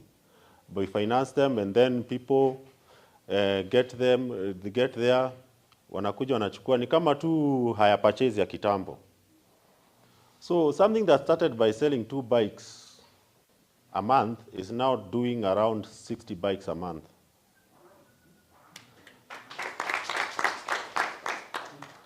And the most incredible thing is the capital outlay for that thing was about 3.5 million, which for a group like this it's something that can be very, it's within your range. Now, you're also thinking of divesting.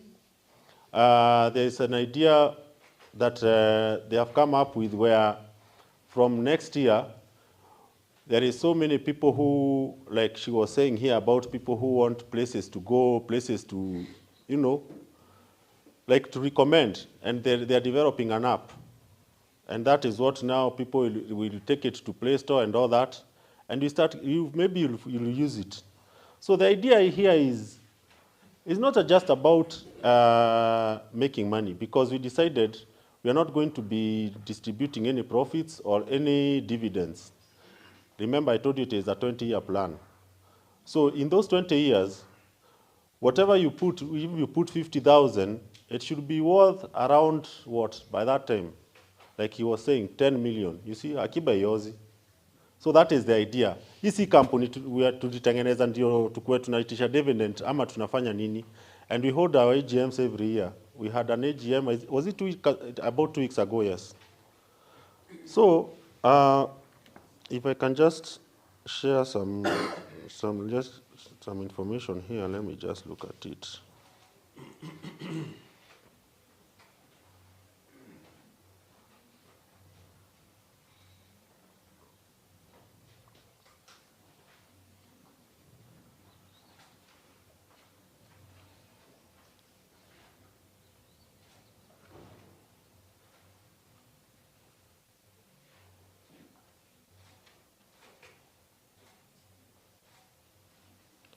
So as it opens, the thing is, if this organization, when he told me about it, and I asked him, can you please tell these members that if they think of doing something now, maybe you can give each year a 10-year interval.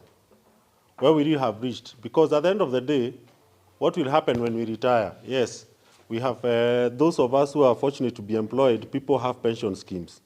Others are invested in circles. But what about our freelancers and other people who have, or people who have in private practice who do not deduct pension for themselves? This is the organization that can act as a pension plan for you all. So that when you retire, your children can go to school, you yourself can be looked after, because when health challenges come with age, you should think about those things. And that is why he asked me to come here, and I'm here today to share with you that, look, in as much as we are trying to do things today, affiliating ourselves in the Media Council, very nice, we also have a very vibrant organization and a vibrant group. Think about, even if it does not benefit you, it will benefit your children. Because every day you look at Facebook, you see somebody saying, people saying or mourning somebody. And then you hear people saying, God, take care of the children. But the question is, God gave you some, you think it's your secretary or your treasurer they're benefiting. Look at how it's going to benefit you. Look at how you can multiply. Maybe what, let's say, on average, if you're a freelancer or a correspondent, or you're even working in a government office, what you make in an average, how can you squeeze the lemon and multiply the lemon? That was the whole idea of that group. And it is, and we are now in year 3 since the company started. We are projecting by the time we get to year 10, some of us will even quit our jobs. That is the idea. Because si pesa ni yako. Pesa ikikuwa mingi si unasema hata mimi wacha nipumzike. So that is what I came to share with you. And I'm very glad that I've been able to do that, because there is no monopoly of ideas. And if someone gives you an opportunity to come here, I'm also learning as well from you people. And I'm very proud that at least journalists have started coming together. We've heard so much from Victor. It's the truth. People treat us like trash. People don't even expect a journalist to be anything or to amount to nothing. And people do not expect that we can live a good life. My guys, please, we are professionals. Let's live like professionals. Usiogope kuishi vizuri. Ushinde kulia kila wakati, vile tumesikia hapa. Usiogope kuendesha gari kubwa, kwani zimeundiwa nani? When you can do it, and you can do it. And that is why I'm so happy to be here today. Thank you so much, unless there's any question. Well, tupige makofi tena kindly. Oh, you want us to do the bikes? Okay, can we do the bikes like this, like this, like this, and then? Any questions? Now it's time for questions. We have 10 minutes. Now that I understand that they are recording, I'll request you to come here. Sindio? 2 people? Yes, can you come here? We have 3. Aya, wengine tutaenda zingine. Just come in, so that you can be able to be given a mic. Kuna mic nyingi. Aka kadogo hivi. Najua mimi ni mtu wa print. Yes. And then you can, I think the cameraman will be able to see you from there. Yes, go ahead. Okay, thanks for the presentation. Very informative. Now my question is, of course, every organization has challenges. Kindly, you can move a little bit. How did you overcome? Ako sawa hapo. Kindly, you can move here. Where? You know, the people are streaming from home. All right. Sawa, hivyo. Okay, my question is, after I've said his presentation is very good, and it's nice that he came to share with us, because we are a young organization and we are looking at where they are, maybe in 3 years or 10 years. Now, my question is, if you had any challenges in the formation of the organization, even later, and how you overcame, because that's the nature of any organization. Yeah, thank you. Thank you.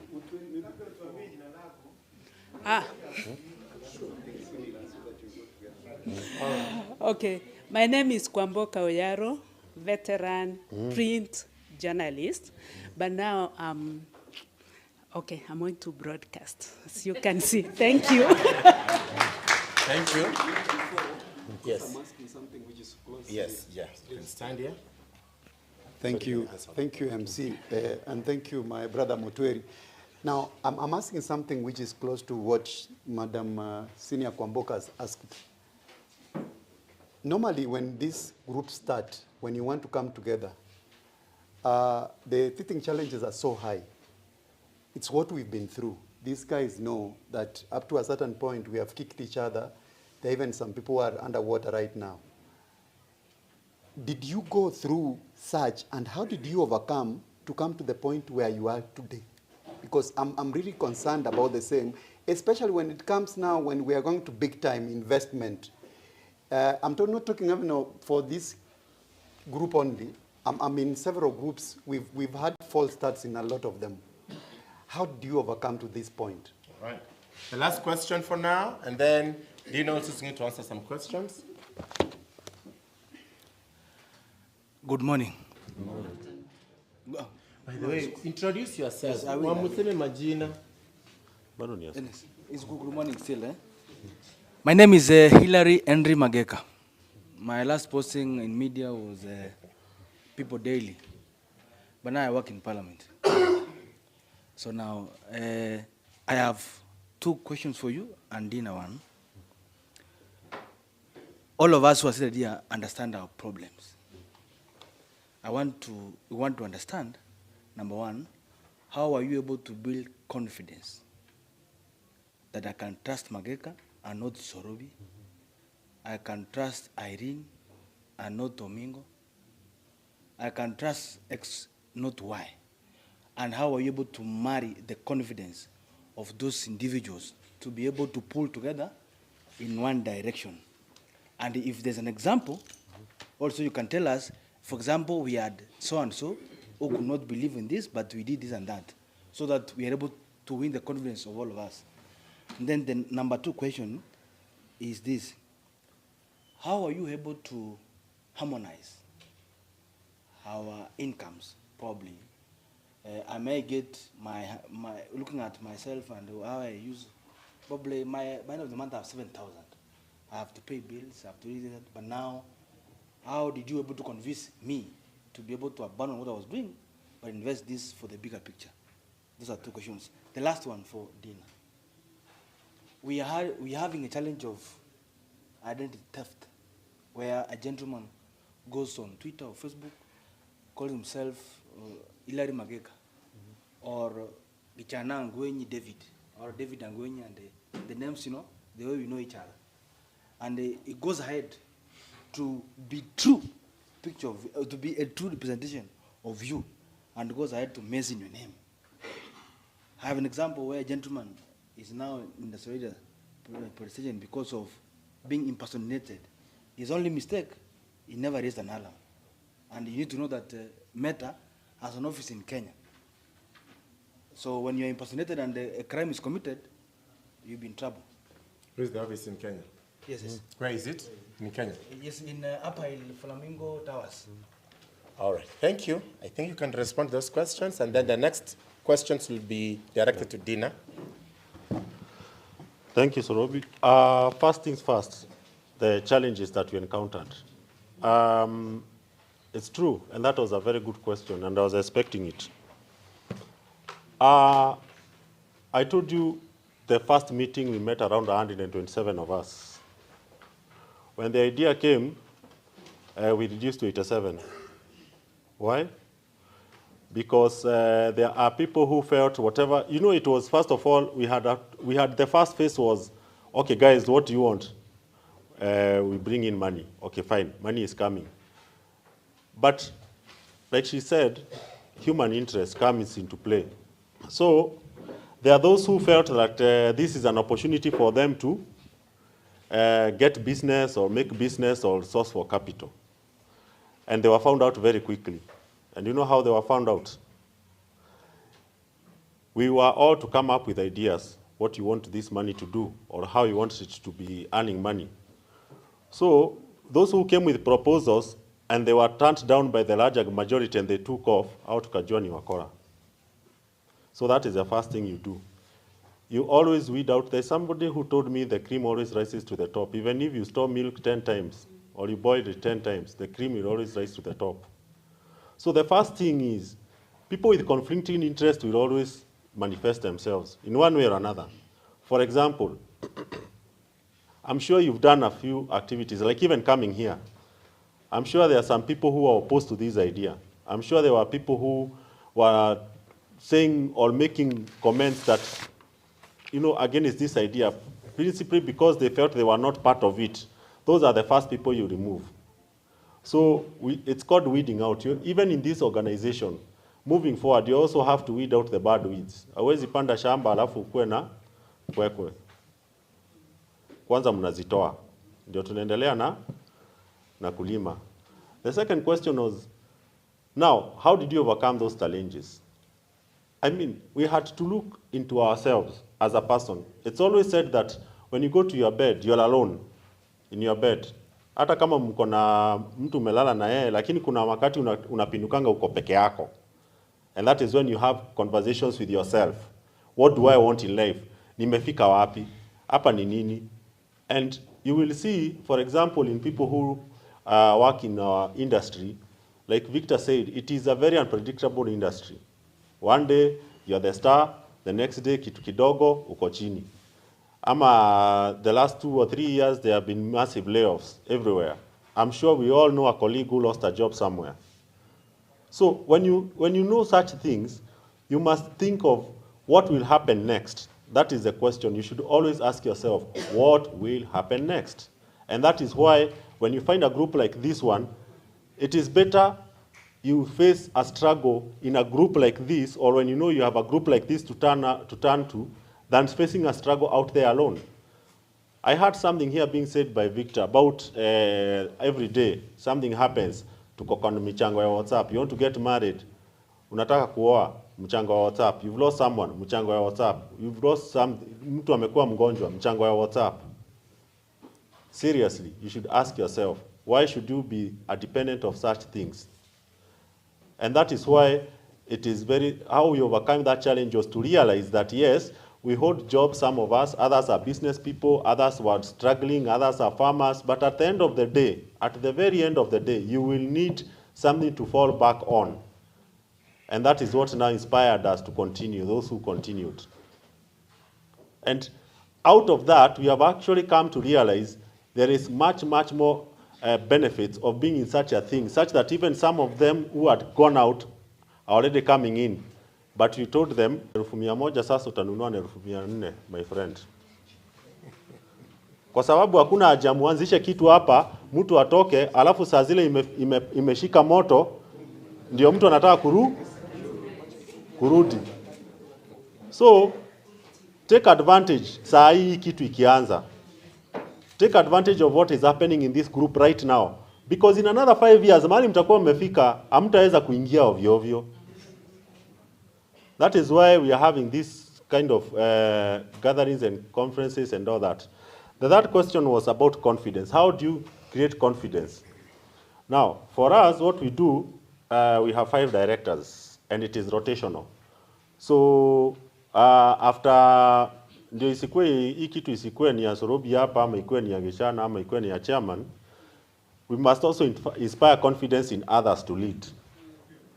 And also, there is something else we also like avoiding. Kuna watu wanapenda kukaa tu huko nyuma. Mtu aliweka pesa yake, nyinyi fanyieni kazi, nyinyi zikikuja tunagula, si ndio?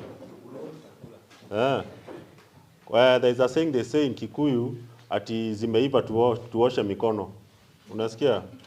Mtaona watu wakipika pale, alafu mkiona ziko karibu kuiva, unasema twendeni tuoge tunawe mikono kwa sababu imeiva. So to avoid that, we came up with what we call a rotary system of leadership. Everybody at one point in the lifespan of that group will have to serve as a director. It's open leadership. Why is it? Because first of all, if I'm confident with you, Jared, you should always be confident in me. Isn't it? So, musiache akina Sorobi hapa wachoke na akina Gishana hapa. Take also the responsibility to lead. Don't always be led. And don't think because you're in a position uko huku chini, you cannot be a leader. Anyone can be a leader.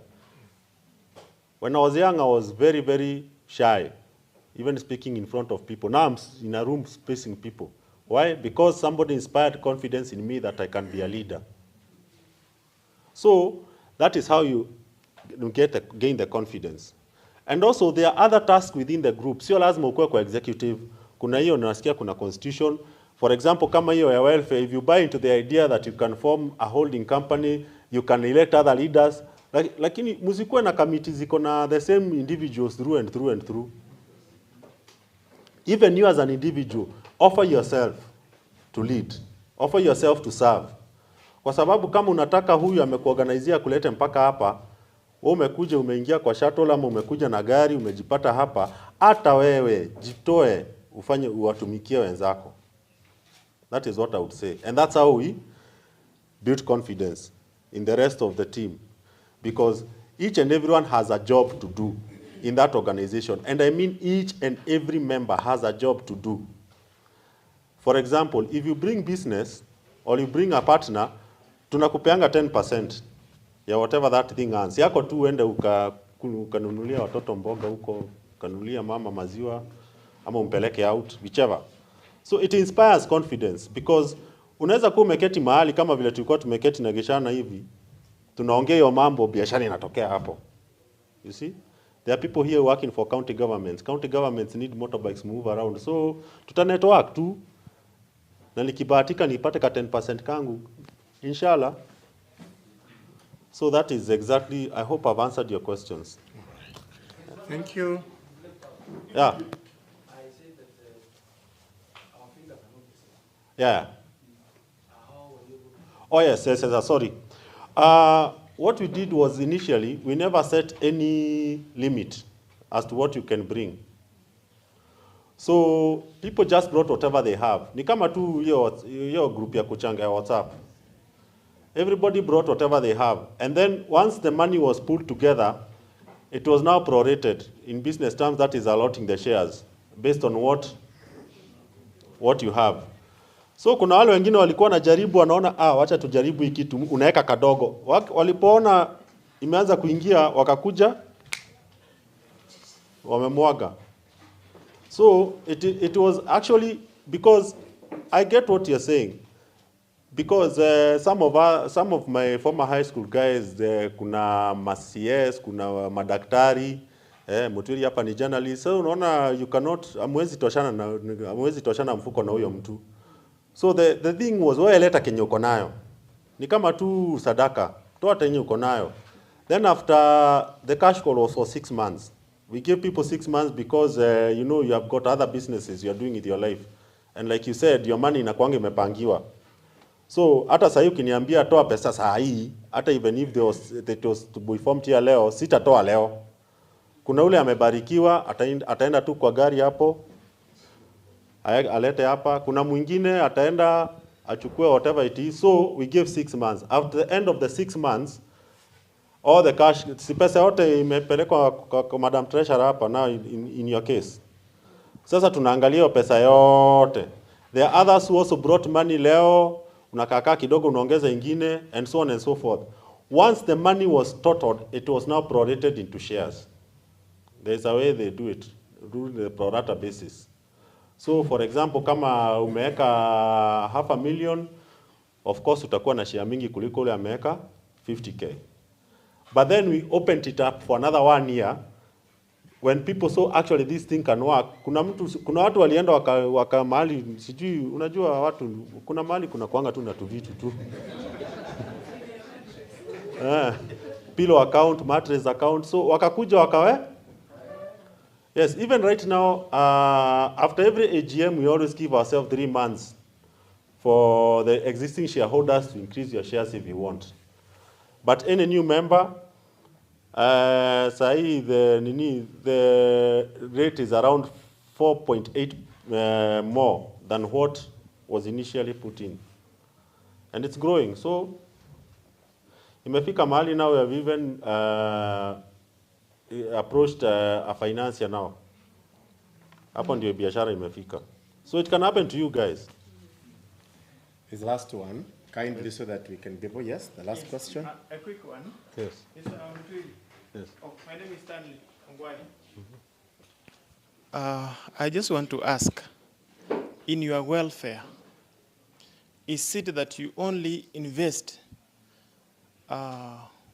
like now in our association, in our welfare, whenever a member has a problem, like death, a specific death, we usually come together and contribute to help offset maybe medical bills or funeral arrangements, all those costs.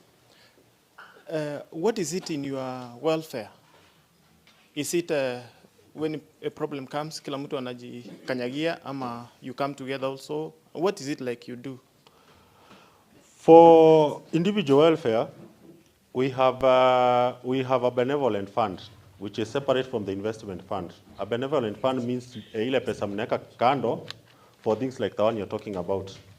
Like there is one of us lost a daughter, was it at the beginning of this term? Msichana alienda shule, kakuwa mgonjwa, and it happened. So basically the benevolent fund, we set a rate.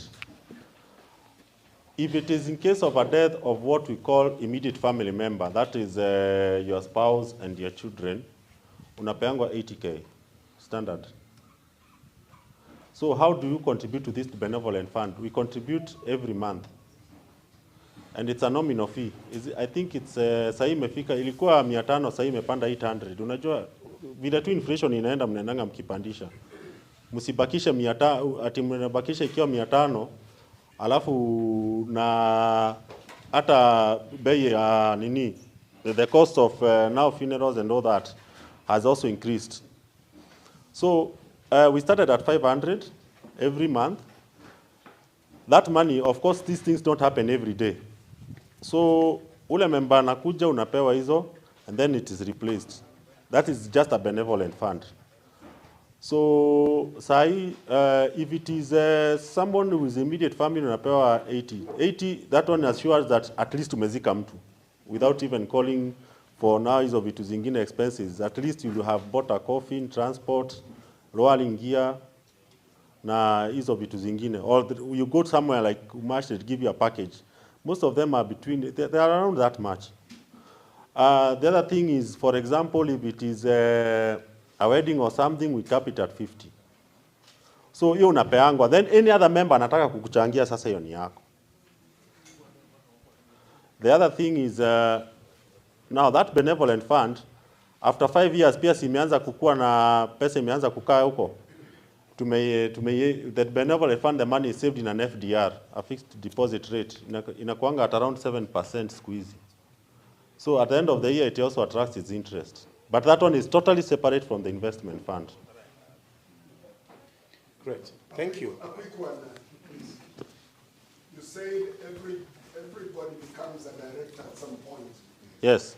Na unajua mambo ya kupiga kura siku hizi. Si unaelewa mambo ya kura? Yes. All the corrupt people are elected. Yeah. How did you make sure that everybody becomes a director without having to go through the rigorous, crazy electioneering? That one is, we enshrined it in the constitution. So it's kind of rotation? Yes. Ni kama hiyo ni yako constitutional review. So did you say, leo ni huyu, kesho ni huyu, kesho kutwa ni The huyu, first, yes. to avoid the situation where only the corrupt and the rich manipulate the rest? Yes. We actually what we do is we have a pool. Right now we are around 87 members. So far we're in the second term. So the first 5 guys have already served wakaenda. Sasa tutaendelea tu kuserve hivyo because again we said it is a 20-year thing. Great. Allow me to stop there because of time. Thank you so much, Bwana Mtwiri is with us still. If in any case we have more questions, when we'll be doing the lunch and other interactions, they can be able to talk to you. Yes. Can we kindly appreciate him? Can we clap for him? No, we change. It's like this. We do like this, like this, like this. Another bar. Great. Sasa, Chairman, hatuna watu wa ku... It's like some of us are outside, and I think it will be better if we can have everybody inside here. I can see some of the members outside. See, kitu tumetoka mbali sana. I wish we sat and we can be able, you know, there's still something they have said. Watu wengine wasifikirie sana, kazi yako wewe ni kuride. So we want everybody to come here. If you want to discuss, you want to figure out what we can be able to do, we do that. We are going to do some exercises, but before we do that, Dina, kindly, if you can come. Oh. No, there are many questions. Nani alikuwa na swali? Kwamboka alikuwa na swali? Then do I sit so that they can ask? You can come and sit here, and then they ask. Kindly, if you can come because of the camera. Kenani, kindly, if you can come. Where's Jopo Ngaga? Jopo Ngaga kwa wapi? Yeah, thank you. Kenan Miruka here. So I didn't have a question as per se, but I wanted to add to what he presented here in terms of online security. You've seen people give mobile phones to their children. Then those children have downloaded games.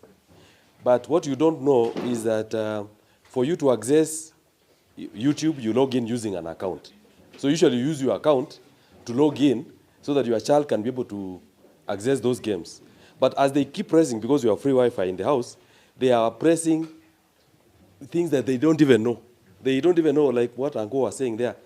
That button of cancelling is so tiny, you can't notice it. So if you yourself as an adult, you can't notice it. What about a child? So I've seen cases where people get their accounts hacked because their children are using their accounts. They are clicking everything left, right, and center. So as part of our safety, what we could recommend, if you introduce the 2-step verification, even for your child, whenever they want to click on something, it prompts them to get some access. That way it comes to you, then we can be safer. But otherwise, I want to appreciate what you have presented here, very relevant, very important. Thank you.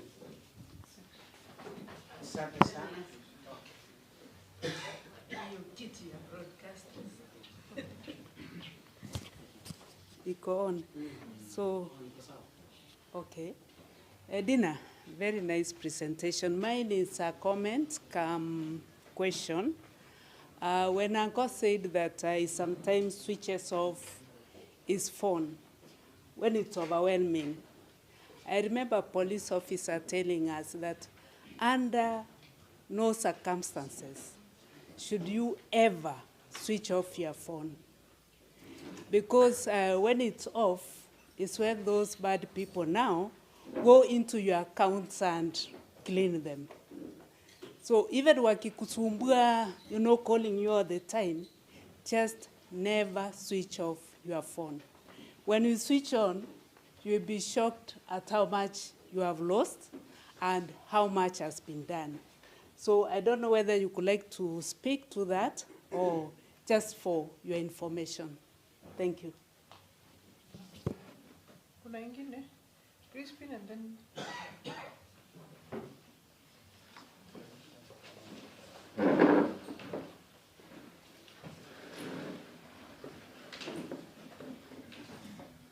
Yes, good afternoon once again.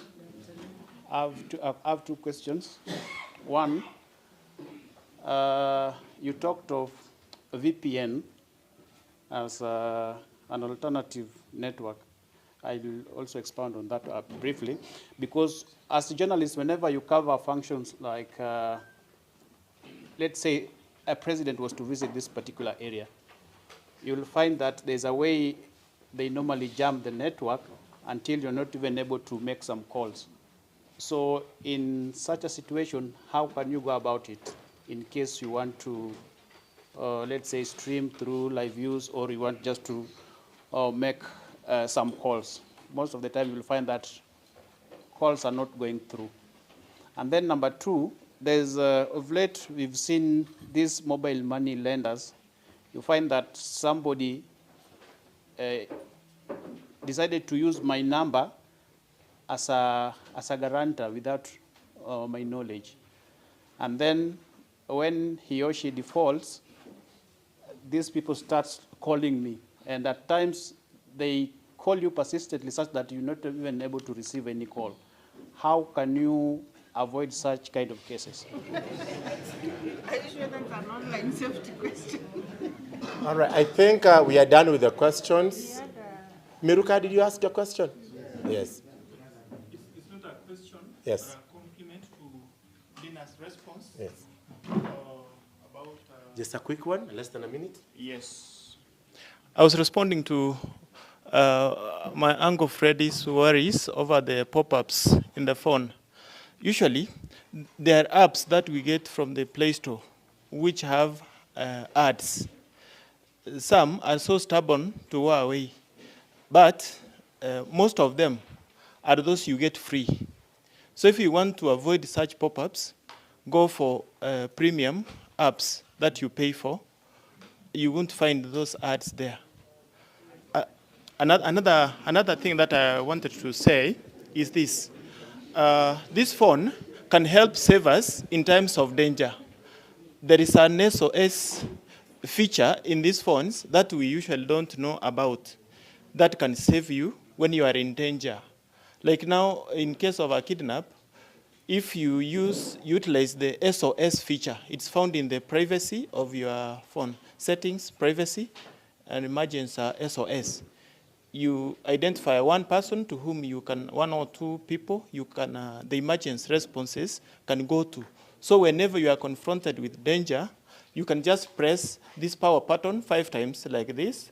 A message goes to the contact person, anajua, even the pin location where you are. So it's important that we also take note of that. Thank you. I think what, can we appreciate him?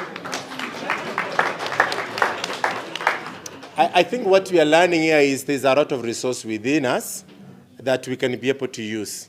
There's a lot of resource within us we can be able to use. By the way, we want to appreciate the presence of the CEO, Media Council of Kenya. Si tumpatie zile backs vile tulikuwa tunafanya moja hivi. Ngine. The last one. Thank you so much. You know where I come from, Bwana CEO. Ukiona mtu mkubwa amefika, there is a song we sing. Tatu chire, peke tuanise. Wane tuanise. So kama kuimba hiyo. So we welcome you. Karibu sana. So we want to give Dina to respond to the questions. Kindly, you can be able to do that in 6 minutes. And then we're going to change our program a little bit. We have 2 more presentations. We're going to have them in the afternoon. so that the CEO can be able to talk to us. By the way, we're having a CEO, Media Council of Kenya, ni kutoka huko nyumbani, sasa kuna sisi hapa. I think it's something to be proud of, si ndivyo? Sasa shida zetu tunasiweka vizuri in a very professional way, na matarajio yetu, na not only shida zetu, na even our successes. Sawa sawa. Hata yeye akiwa anasema huko, sio nani alikuwa anasema ati huko Western. Sasa we want to see you, na yeye anasema even Gusii where I come from, the scribes, this is what they are doing, wako na flat. Inaitwa bomo. Sawa sawa, thank you. Thank you, MC. 6 minutes ni nyingi. I'll take 2. Okay.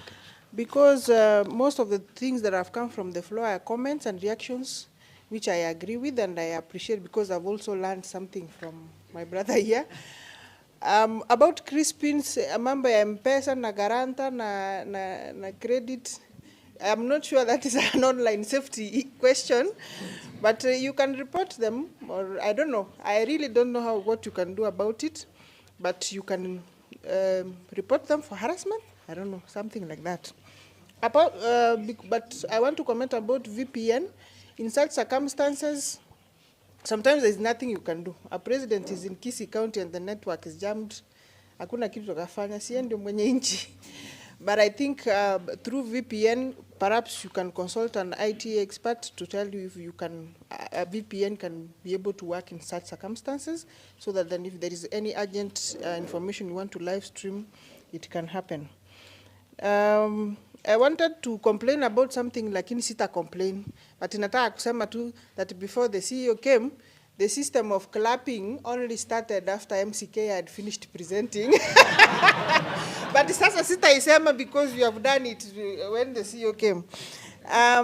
Now, to Mageka's question, because it was directly related to what I presented, impersonation online, you deal with it just the same way you will deal with impersonation physically. Si kuna wale quacks wanaenda kwa mkutano, wanaangalia, wanaona leo Media Max wako, RMS wako, anaandika jina yako, ana attend press conference, anapewa kakitu, anaenda.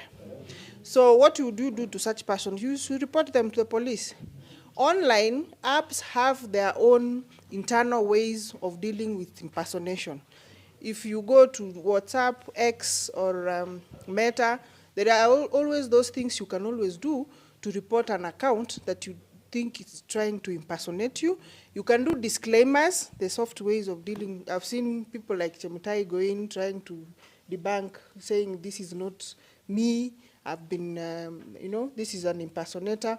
If it becomes extreme, you go to the police and they will be dealt with. So don't just take those things as jokes, because you never know what they will do with your account. Another thing is ensuring your account is verified, though I'm not very sure about X after Elon Musk, because alikuwa anapeana tu blue ticks to people who can pay. I don't know whether that policy has changed, but those are some of the strategies that you can use to protect yourself. Again, if you issue a disclaimer, even when you are arrested, like Mageka is saying someone has been arrested, people will be able to see, kwamba at least Mageka told us that this is not their account. So don't take those things lightly, do something about it. I think, I thank you, Kwamboka, for the comment, and Kenan. So I think those were valuable contributions, which I also identify with. Thank you. And, right. and Karibu Bwana CEO before I get a memo for not recognizing. Can we appreciate Dina? One nice back, one. The second one. Sasa ya mjunior. Tunarikoa na isikila mtu hapa, hakuna mtu anaachwa. Hata mwenye ako 1 month tuambie. Tunampea yake. Ongaka kama. We have Ongaga is an international team builder, but because of time, waja tumpatie 1 minute ya team builder. Next time, tutampatia ya 1 hour. Yes, Ongaga. One nice for Ongaga like this, like this, like this. In the interest of time, because I was given 10 minutes, if we not touch it, we get pare kwa uwanja, tufanye maneno. But mine was just slight exercises kwamba Angwenyi Kichana who slept at 3. Aspata amefunga macho, and for that reason I guess we'll have to stand. Tusimame alafu sasa hapo kamera itaniona najua. lakini literally we're doing this. So sijui nisimame juu ya meza. So tuna hiyo mikono juu kabisa kabisa kabisa kabisa, and then unashika hapo, alafu tuende to the left kabisa. Left. Watu wasifuate penye nimeenda juu left yangu mimi iko pande nyingine. Aya, tunaenda left kabisa. Tunaenda left hadi ufike like unakaa kama L. Then now we change the sides. We change the sides. And then we go front now. We go front. Aya basi. Kwa sababu ya time na CEO ako hapa na alikuwa afanye presentation mapema, mimi napeana time. I think that is okay. Thank you, sir. Yes. Matia. Oh, yes. Thank you so much.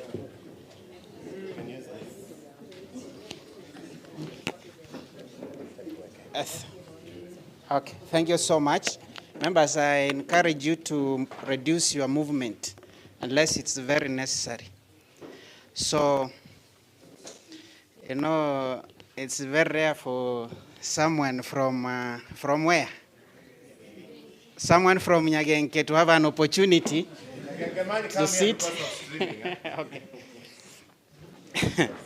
So, I'm very happy that our CEO has come here. Most of us only see him on TV as much as he's a key partner and a stakeholder in this space. So it's a privilege and honor for us here to have him here with us. And he has come in person. He has not sent any apology of not coming or delegated the responsibility of coming here to another person. This is something that we should all be very proud of. And because of that cock that should go down, Sasa Bana CEO, my name is Joshua Raka, and the group before you is composed of 114 members who are members of the Gusii Scribes Welfare Stroke Self-Help Group. This is a group that has come a long way. It's like 7 years old. But it's now that we've gotten the right path, and it's now that we need your support to grow in the profession and also grow as individuals and as a group. So you also have a brief from us, and I also wrote a letter to you, and I'm happy that you responded. You have given us a lot of support. Your team has been here, and we've been consulting from day one up to now. And your speech today is going to act as a catalyst. We need to be incited to do things the right way. So we've been missing that component of being encouraged by a man of your caliber. So at this juncture, I want to request that you stand up and take the mic and you speak to these great people here. Thank you so much. Like this, a big one. Hii nitakuweka. Wale watu wanaweka hii kitu wako wapi? I enjoy him.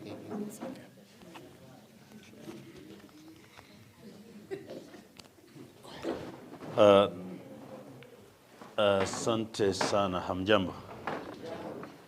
Wakili kwa sababu wairire. Mko salama? Wamuramurire. I'm very glad to be here and to see many seniors in the profession, starting from right here and right the lawyer from Busire here, Kwamboka, and of course mzee wa kazi. Fred, I tried to tune in the stereo as I was coming, nikaona huko, nikajua utakuwa hapa. Kwa hivyo ni furaha sana kuwa hapa. We are also really glad to be part of this and happy that the people from the land of my ancestors are waking up. Because we have other places which are a little more active ama wameenda mbele yetu kidogo. I know that we compiled a register of about 27 media associations. That's about 3 years ago, but so far I think we have hit 42. Associations and support groups. We call them media association and support group.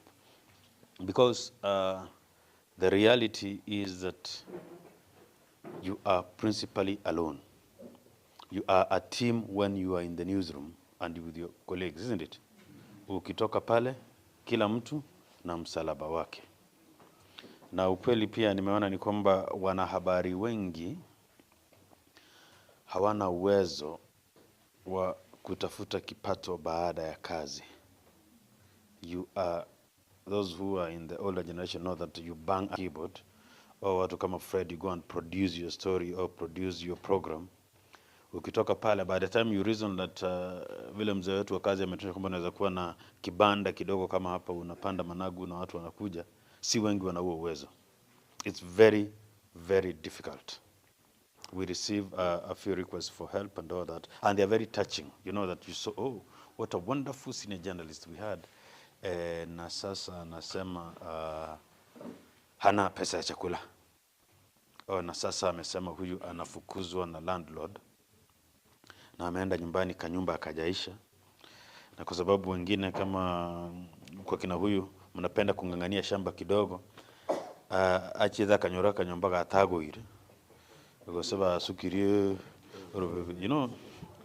the people in Gusii are very strange conflicts. I stayed in Gusii for 4 months in 1992. I think that is the last time I was here. Then after that, I have been to Gusii town, not home again. Because people would fight about soil. Then the other person comes in the morning and pulls. If you come from open land, Tokura, some of us we were born and bred in Molo, very big open lands, isn't it? Where there is land and all that. You cannot understand how people are trying to pull soil this way and another pull soil that way. It's very strange. So, when I talk in Nairobi, hapa bwana Bosire, weka Gusii kwa nyara mumurumi nonga baona kiza cha karewente. Na that's so you start arguing about tikenag weke. Amega sukari kengwangu kire. We must argue. And you summon wazee wa kijiji chief namna hiyo baka hapa turetia ege sukari yeke ngwangu kire. Understand? Does that happen at home? That is the truth, isn't it? We narrow down. Watu wengine, we were in Afghanistan, in Azerbaijan, I think in 2018-19, we were with Dina. The Azerbaijan Journalists Association, they have oil wells, na magorofa. Wana visima, I think they have 6 oil wells. Ile ni Journalists Association ya gorofa moja huko, yes, there is another one there and all that. Oh, huko in the desert, tukijaribu kulima kisima wanapata mafuta, isn't it? So they have oil wells na gorofa kadhaa. So moja oro pepe ga senga kena gugia chire kwa ne. So you must move. I have seen a bit of movement, an attempted movement in the groups of Meru. I have seen some movement in the association in Mombasa. Alafu tafadhali musifanye group ya matanga peke yake. Because that's the problem we have. Everything you call it welfare, na ni michango tu. Nobody discusses anything. There is no yondo. Guchiaro rukende kile muntasiri bore. Nto machangera. That's how we end up into yo tariko kwa na bantu manyite. We go down and all that. So 2 years later, all you did is one Christmas party and michango 14 ya matanga. It's a shame, isn't it? You can't move. You are not able. And make sure you elect elders of integrity. Mimi nimejaribu kujoin groups, lakini watu wamekula pesa yangu wengi. I think in the estate, Nakuru estate, tulijoin a group. Na unajua tena ukiona kama huko kwa Kirore Keumbe, and the money is disappearing, and the officials wanaanza kunona kidogo, ni tabia mbaya. But that happens, so... Okay.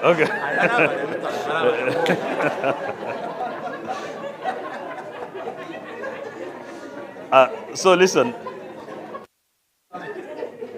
please be Be very honest with yourselves and be very practical. There are many things people can do. The point is, first of all, be your brother or your sister's keeper. Protect the colleagues and the fellows while at work, isn't it? Number two, there are certain very basics that especially, unajua mtoto wa mwalimu sana sana anakuwa mwalimu tu, isn't it? Mtoto wa polisi sana sana polisi, mtoto wa mkulima sana sana mkulima, isn't it? Sijui mtoto wa mwizi anakuwa nini? There are certain practical things you can do. You are media people, isn't it? Usiga ari abantu manje kwa amakondo. These PA systems and VT for hire, isn't it? They are practicals. If you keep practical books, you could even actually have 3 or 4 of those. Small, to VT 100, hema kidogo and all that. They are very practical things. And they link directly to what you do. A public address system, a bit of chairs, isn't it? Na kama I know some people who can be good DJs and MCs, as long as sikule pesa yote, anakuwa DJ kidogo, anakuwa MC, anasaidia some income, isn't it? The whole idea is to get some base that you can move on. Because the other problem you have, you are supposed to be a scribe or a journalist. You go and start farming, yet you've never farmed, isn't it? Hutaelewa ni msimu wa nini, hutaelewa soko iko wapi na nini. So you get into this income generating activity, which has a line relations to what you do generally, isn't it? It's in the line of work, a journalist will use a microphone and PA, isn't it? And then, the normal mixer and a bit of music and all that is something you can understand. That is, and it's not very expensive to start with. It's something that you can start. And if you build it genuinely, you could even group yourselves into, they have theirs, in this other group they have theirs. Because sometimes in Gusii, isn't it? You can have big ones or smaller ones and all that. And as the seniors, like Fred will tell you, it is extremely expensive to get quality sound for dignified events. And people judge. I have had an event, it's about 5 years ago, where we paid for sounds and screens. Well, it was bigger. We paid 15 million for 2 days. Well, it was bigger. That one is, it was the Pope's visit and all that. But even now, when you have the president on the ground, to get all those screens and the sound, it's not less than 2 million a day. Yes. So, we see that number. Rikondo irengarigo, pantu bako kana? Ikomi? Ikomi, 20, but up to 50, isn't it? Up to 50, depending on abantu barenga, isn't it? You have a ceremony, a village ceremony, a ceremony with bigger people, and all, isn't it? You can do that. And the beautiful thing is that you can always amplify, and you can either bring it down, you can do 50 chairs or 200 chairs, isn't it? 1 tent or 4 tents and all that. That's just an idea. I do not want to cloud your mind with ideas, but those are among the main, because sisi Azerbaijan, ntubu ati magutatora chikuwa nibona. Na ande moko nyara kuwa ndibakatu nemesi. Who comes from Keumbu here? Oh, Keumbu. I mean, I passed by there. There are brokers. Between mahali mama yuko na hapa, about 200 shillings have been made from one banana, isn't it? Moko nyara wala kupatacha. Ama chuma ya Gusii, lakini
we spoke about this, and he was very much concerned about mentorship to the young Gusiis coming into media. Wazee wanaenda tu, wanaondoka, so wale vijana wanakuja wanapambanya tu, hawajui waulize nani, sasa wana number, they forget, isn't it? So also factor in the mentorship and advisory services to the young ones, either in colleges or at homes and all that. The other mistake that exists and that we must mystify is that people out there think that guys in media, especially in broadcast, have a lot of money. And the social pressure, especially those of us who appear on TV and radio, is to quickly borrow a loan. Mimi lazima nikuwe na kama Mercedes kidogo. I must live in Kilimani. I do all this and this. So unapata a person who earns 200,000, say give them 250,000, pays rent 150,000. Ako na car loan alitoa hapo hivyo analipa 50,000. So the person apart and then anaenda ananunua some designer clothes. The person is broke 4 hours after payment. It's the reality. The pressure out there to appear cool, you know.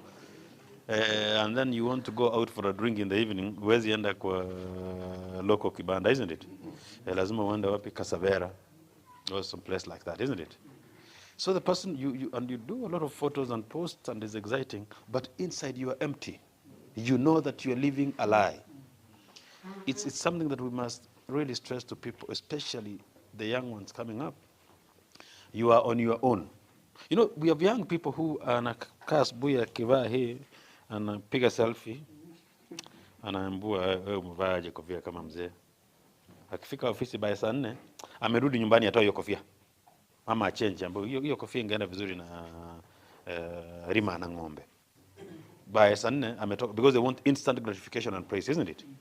That is extreme pressure, and that's why you notice that we have cases of suicides and high level drugs, isn't it? It is very bad. You find people who are zombified at a very young age. Try to live real life, give each other social support, think global, act local. Get practical solutions to little income generating things you can do. Borrowing mechanisms, although I know it's quite problematic, squeeze you guarantee someone loan yeke ombe, then mtu ana disappear, then watu wanafinywa kufinya, isn't it? I know that has happened a lot at the Nation Circle, where I was initially at Waumini. You know, then people get fired because of this after COVID and all that, isn't it? And it goes down, people lose their savings, and then you want to auction your friend, like, you know, sasa nitaonekana vibaya sana, huyu mtu ana kazi tena unaenda kumnyang'anya kariga kabwa hata nakukumugura. But I think you can always form local Mbegete, which can find a way to support people, a mechanism for borrowing, all right, and good guaranteed security. But most important, and that's where we will mostly come in, thank you, most important, and that's where mostly the Media Council will come in, is training, capacity building, mentorship, and support. I heard the gentleman here mention about how to send an SOS and all that, and I quickly picked this and said, oh, this is a stakeholder engagement, because then it struck me that then we need a practical session on journalist safety again. This is something for training, you know. Hiyo lisemekana general. I think you have an idea kuna kitu alisema akia mkumbuki vizuri, isn't it? It will better come out in a practical training, isn't it? A day to train on the safety mechanisms and all that.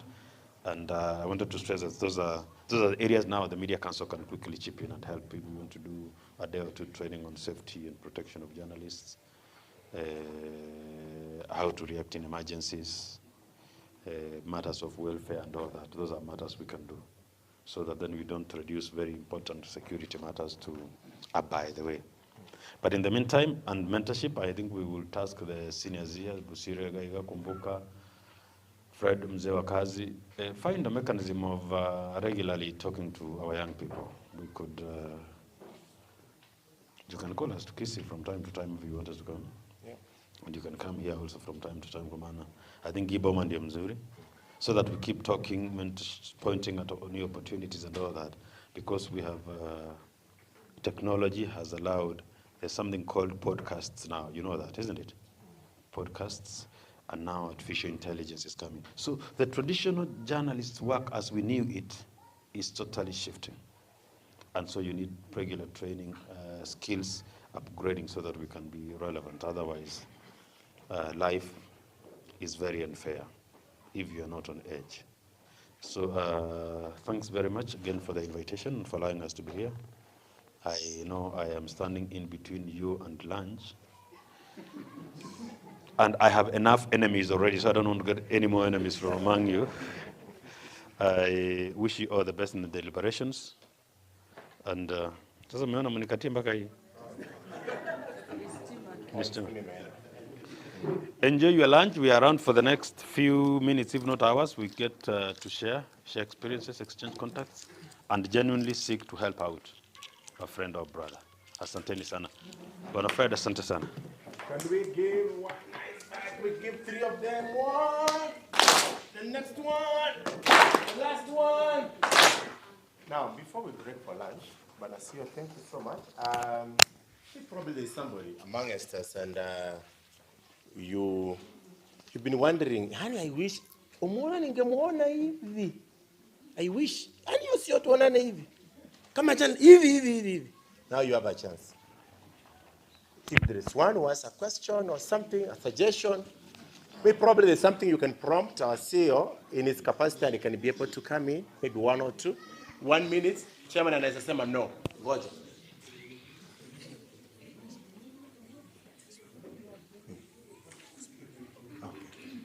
All right, even as you ask that, msiulize maswali ya news because we have the press briefing after this. So when we go for lunch, now the other questions which can make a story, we can be able to do them outside. But for now, maneno inaenda na mambo yetu, na maisha yetu, na umaskini wetu, na utajiri wetu, na vile tunaweza kuwa, how we can be, probably how we can be able to work and find a way of dealing with our issues. Somebody can be able to ask a question, 1 or 2. All right, you can come. Mageka umeuliza maswali mingi lakini ni sawa tu. Come. It's okay. Mageka come. Mageka just come. I understand your different personalities. Kuna watu wengine hawataongea na hawatauliza mpaka tumalize. Which is okay. Yes. Kenan, you want to ask? Hiyo maswali ni ya news ama ni ya hii maneno yetu? It's okay. Just come. Just come quickly. You can ask. Someone else? Okay. We can have the 3 of them. Mageka, just come. It's okay. We understand. Kila mtu akona mahali na thrive.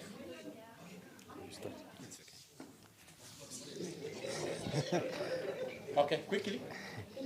Okay, once again, my name is Duncan Bunde, Citizen TV reporter in Nyamira County. And mine is not a question per se, but then add to what the CEO has said, suggestion by our senior, Uncle Fred.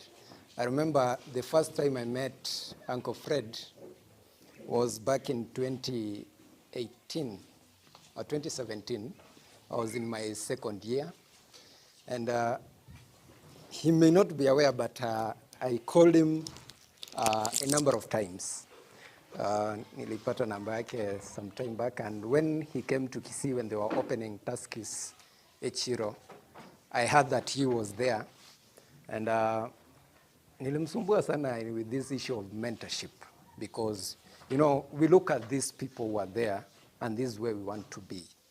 And so we sort of think that, you know, if this person gets to hold my hand and I get to learn in their footsteps, because they say if you want to soar like an eagle, you need to learn from the eagles. So when we reach out, and at that time it was not easy. I remember nilijaribu kumwambia kama naweza pata namba, but he told me you can write your number and then I'll be able to get back to you. So I wrote my contact, and 3 days later he called. Yeah, 3 days later he called, and we got to speak. Unfortunately, after about a year, I lost my phone, and so lost the contact. The importance of backing up contacts, so you need to take note of that. And since then, I've not got the chance to speak to him in person. But I want to say that it's very important that you, the seniors who are there, hold those hands of those who are coming up. Because, you know, we get to see people say that, we had professionalism some time back. It's not there. Now, if we don't get this mentorship, people can guide us on how these things are done, then how else or where can we get that from? So please, if it's possible, we can have those sessions where, saizi tuko na technology, it's online. Is Zoom. We have Google Meet, so that we can engage more, we can share more, so that wale wetu kama sisi wenye tunaangalia Fred tunasema tomorrow, I want to be running a show like he does. I'm proud of what he's doing because, at his age, wengine wangekuwa nyumbani wanapalilia viazi and all that, desperate and all that, but then he's still there, and people look at him and say that, some of us, like me, I look up to such like guys. So kindly, let's have those sessions so that we can have a rope to help us climb to where you are. Thank you. Thank you. Now, I think that was a comment? Yes. Now, a long one, huh? But it's okay. Na sasa wengine, ukiona ninakuangalia hivi 14 degrees, I want you to finish. All right. Well, thank you so much once again. And just to also appreciate the kind of pieces of advice we've been getting from our seniors. Mine is just to mention to MCK, we saw what happened recently when we had spontaneous demonstration across the country. And this time around, as journalists, we saw, not just in Nairobi, but even in Gusii, we were equally affected, especially as journalists. We saw how chaos was in Gusii. It has never been witnessed before, and it was really intense. The reason why I'm talking about this, when covering such demos, I know there are quite a number here whom we were covering those demos with. In the street for TV, you cannot get a sound bite from your mobile phone. You have to go there, and you have to face the tear gas. So it's either you shape up or you shape out.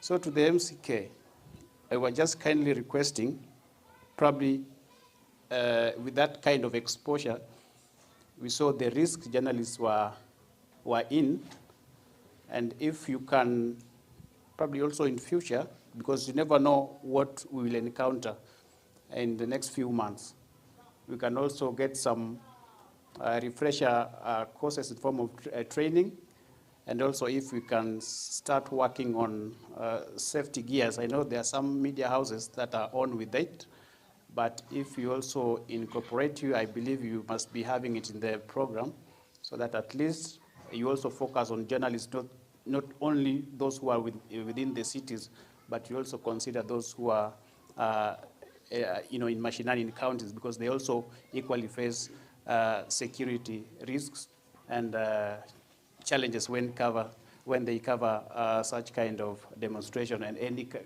anything of that kind that may put their lives in jeopardy. So that's basically what I wanted to talk about. Thank you so much.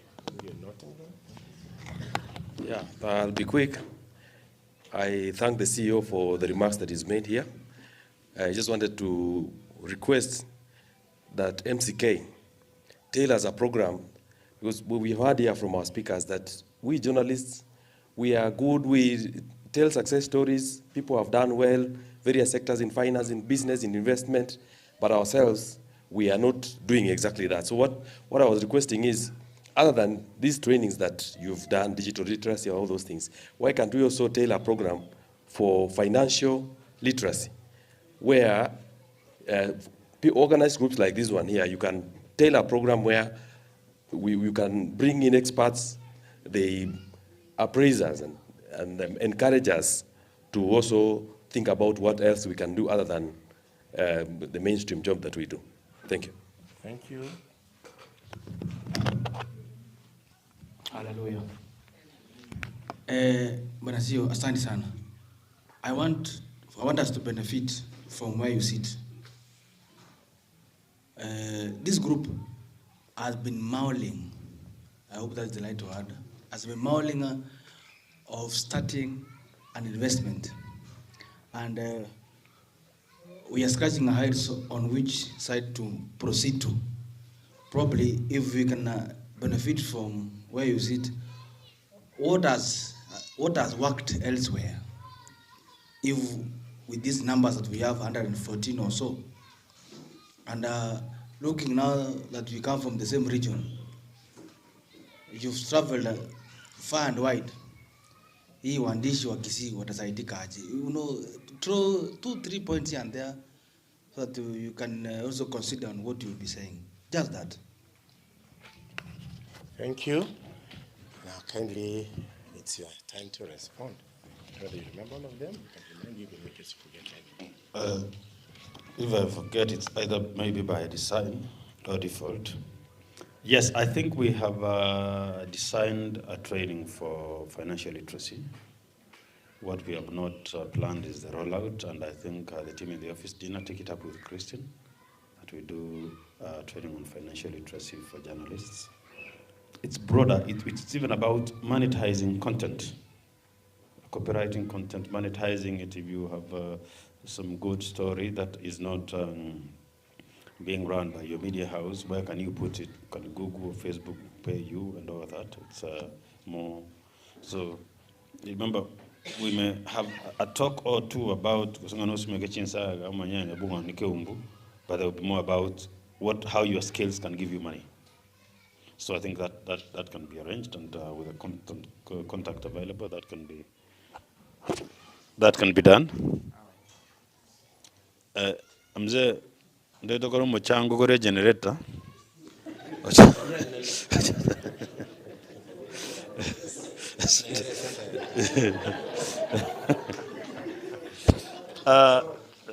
Secondly is, case studies, you get an interest to follow them, isn't it? Like I told you that I know there is a bit of, I've seen a bit of traction in Eldoret, Mombasa, and Meru. Eldoret, I think they even have a media center, because Cybercave, they do a bit of printing and photocopy work. Mombasa nimeona sana sana kwa matanga, sijaona mingi sana. Meru, are they monetizing their work? I know there's a lot of traction and all that, isn't it? Those are now local cases, okay? So deliberately, if you start looking around, you will find information.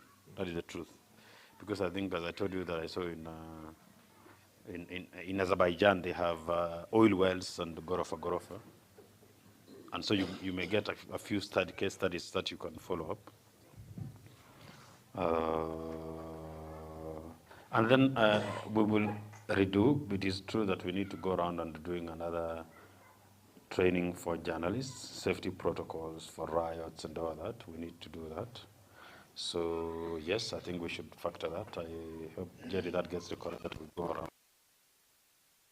Tena maandamano itakuja lini? Because tujui kama ni bei ya unga, sasa tuanza. Mliona hiyo watu mpaka wameongeza bei ya chumvi. Mbabu atiposo kuamatoka chumvi. So does never. So you never know when this will happen again. So we will again deploy the set of trainings. Then other matters, when you hear that maybe they are rather targeted, that it's not a one-fits-all, isn't it? Maybe somebody needs mentorship, Freddy Kwapa, someone needs to know how to do a podcast or write a story and all that. You can continue networking, and that's why we need to reduce the time we sit here and put a lot of time so that people network get to know. Asante sana. Have I forgotten anything?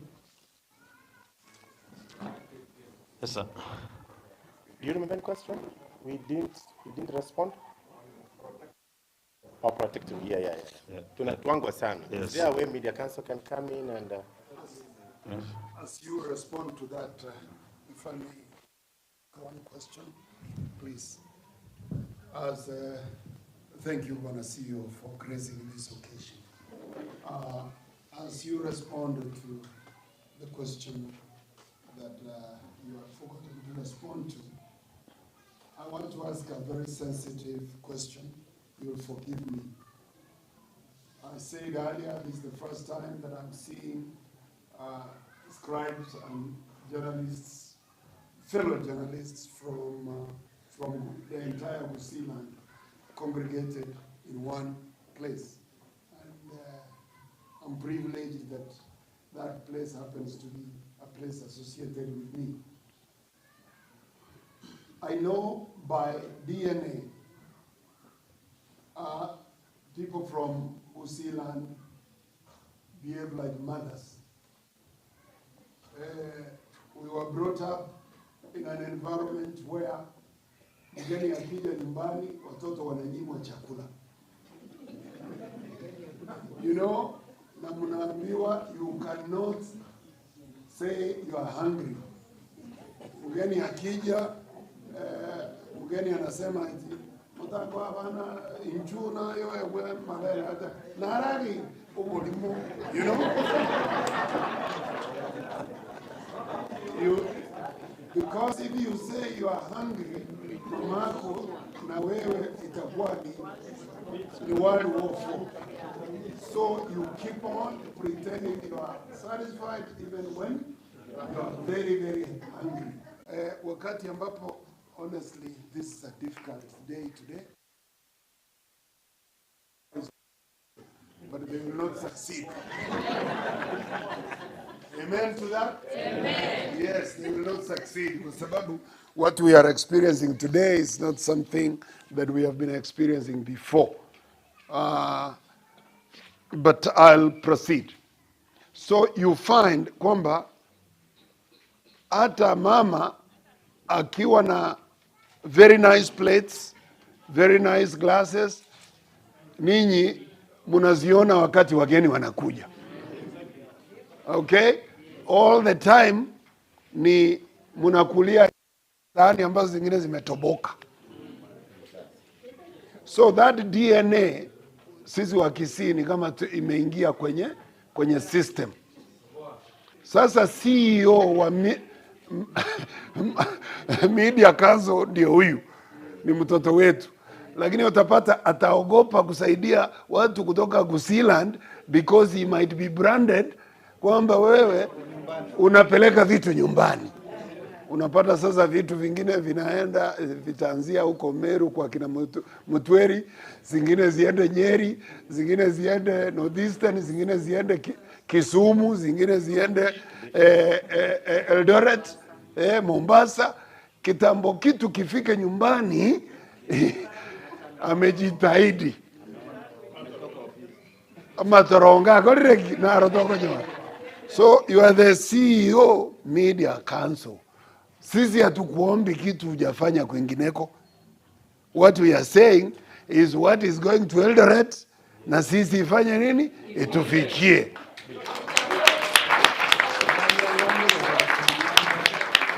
What is going to Kakamega, what is going to Mombasa, na sisi hapa Ntobagu sisi tufanye nini? Tupate. All right? So leo hii ndugu yangu, I'm only asking kindly tokolere byokorera bandi. Don't feel kwamba watasema hii inaenda kwa Wakisii. Hapana, ni inaenda kwa Kenya. Thank you very much. Oh, sorry.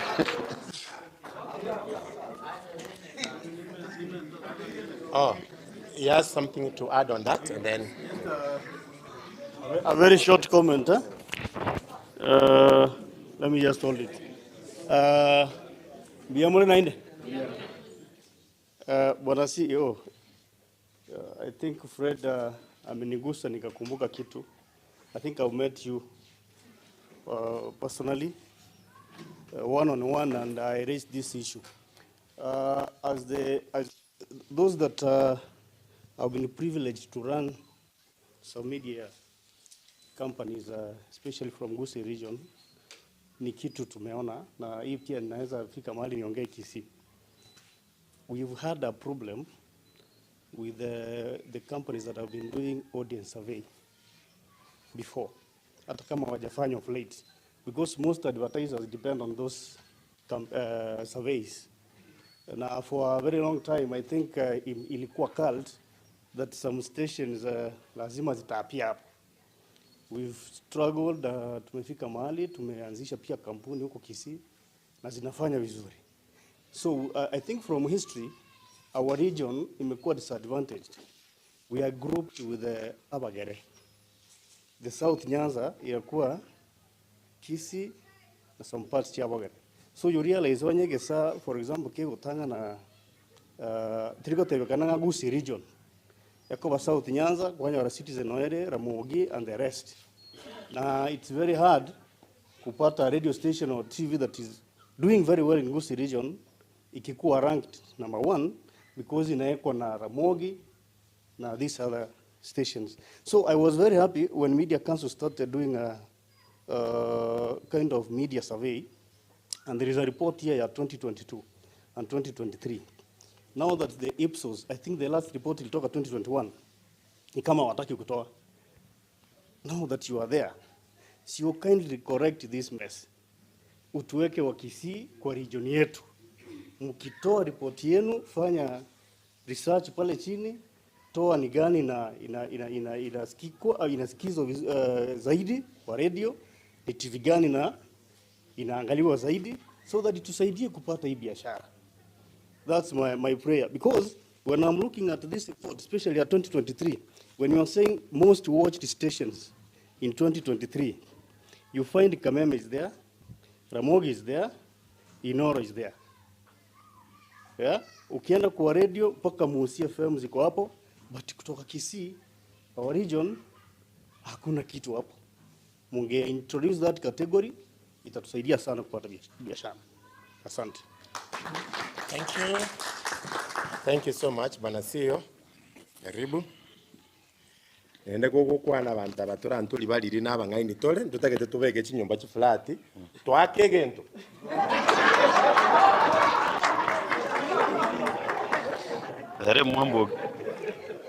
Lare mwambo kira bori ndocho. Anyway, mzee. Umwaka wangu waratoro office Gusii. We opening a Gusii office this year.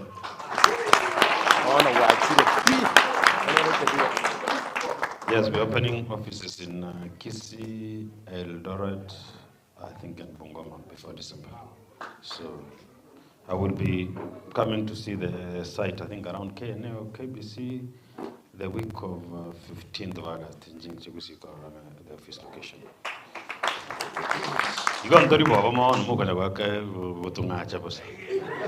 Now, there is something about the ranking of media. It was based on the traditional communication authority licensed sites. And because they reached a point and started slowing down Nyangusu Hills because it was interfering with the frequencies in Uganda and Tanzania, so they will do, you know, the traditional licensed sites were Mazeras in Mombasa, isn't it? Then in Italy, Timboroa, they introduced this one around Nyahururu, Nyadundo, isn't it? So there were those sites. Then there's Meru. So the traditional measure of audiences was based on that, isn't it? What has not been adjusted is because then CA went into the way of community media and it started licensing, you know, like you have now a little frequency in Naivasha, a little frequency in Nakuru, we have a frequency in Kericho and all that. That has not been adjusted. It's a bigger technical problem. We try to handle it.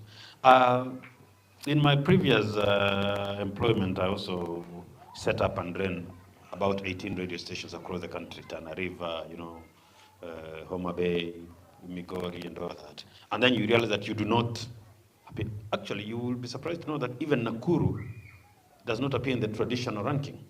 Because they rely on Nyadundo, they say the Mount region or something, then they say the Lake region, isn't it? There's a way they do. So it's something we could try, but also the audience survey mechanisms also generally broke. We have to reset it afresh. They use a bit of geopol and all that. So it's simply a problem of using the old infrastructure to respond to modern challenges. Ni kama sasa unajua kwa polisi mko na mtu anaitwa county commander, lakini ukienda kwa police headquarters, their system only recognizes the OCPD division person up to now. So you may have a county commander, deputy county commander and all that, but the system police wakideploy gari ama nini inaenda kwa division person. So we have that problem of we have put frequencies in many places. Gusii was not part of it. We need to negotiate with Geopol and the research guys to redevelop the tool. It's fairly expensive, but I think it's something we will try. It's not just Gusii alone. Literally about half of the country gets locked out because they had broadly 4 areas. I think they had Narok, the coast, Nyadundo, Timboroa, and the lake region. So then they call it Mount region. Actually, in Nakuru radios were being classified alongside the mountain region because Nyadundo broadcasts into the Sagana areas and the Nini. So there's that confusion. It's much bigger, but we will try to work with the CA to see how it can be done. It's a little complex, but we will work it out. I think I have. You want to go to Gusii, at least the three government, we will know who those will be. I am not accepting CVs as yet. We will announce when that begins. And then, that way, then we will be able to respond to matters when we have people based locally, isn't it? We usually have a regional coordinator, head of programs, and about 4 to 5 media analysts, press freedom officers, and all that. There is immediate response and all that. There is this quarrel about Keroka between Antbausi and Nyamira. Which county does Keroka belong, isn't it? And I've seen a lot of noise. The traditional demarcation matters more than one. We are fighting over a town, like just a tradition. And Nyamira.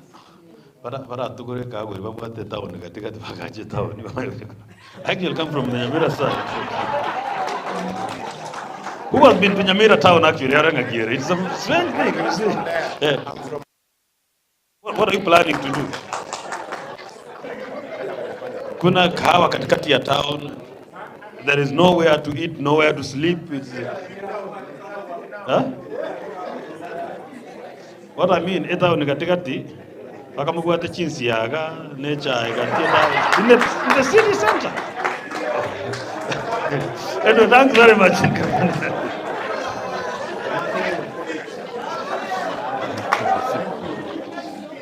Thank you. Now, this is what we are going to do. Oh, you have a question? You have a concern? Okay. I just come. Sasa itakuwa tu moja tu so that we do something else. It's okay. Just okay. You raised a very serious issue when you handed over the mic to the CEO and he has not responded.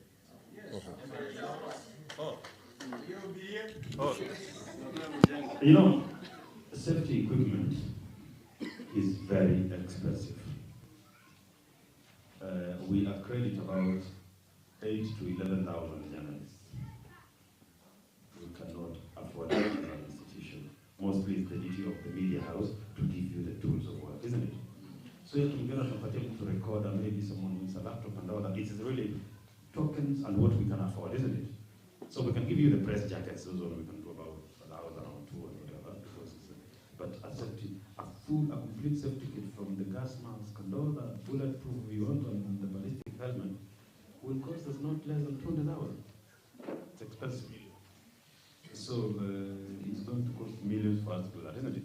It is best required that when Biashara, the owner of the media house, provides equipment for their just because camera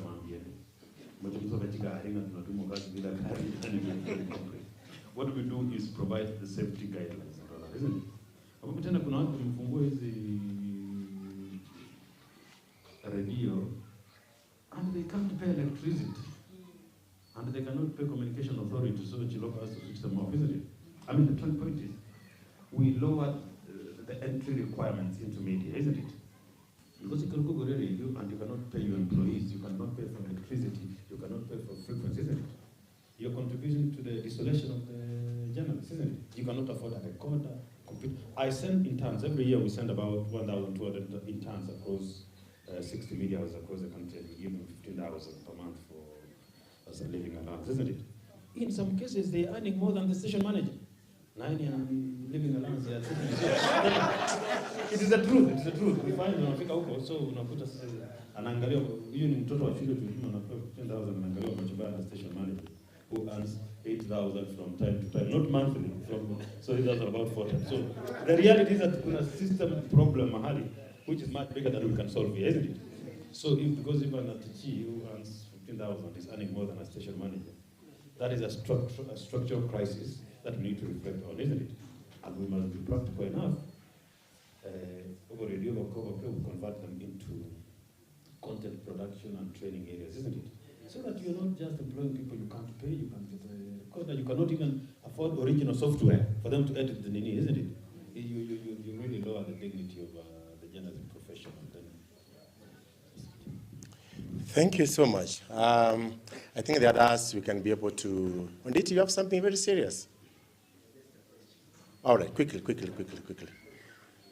What do you want to do after this? You want to do a tour around Freddy's Ranch. Amujaona kuku, amujaona ng'ombe, swimming pool, kuna around. Sasa wanasema garazi na Inyamiro Korwa.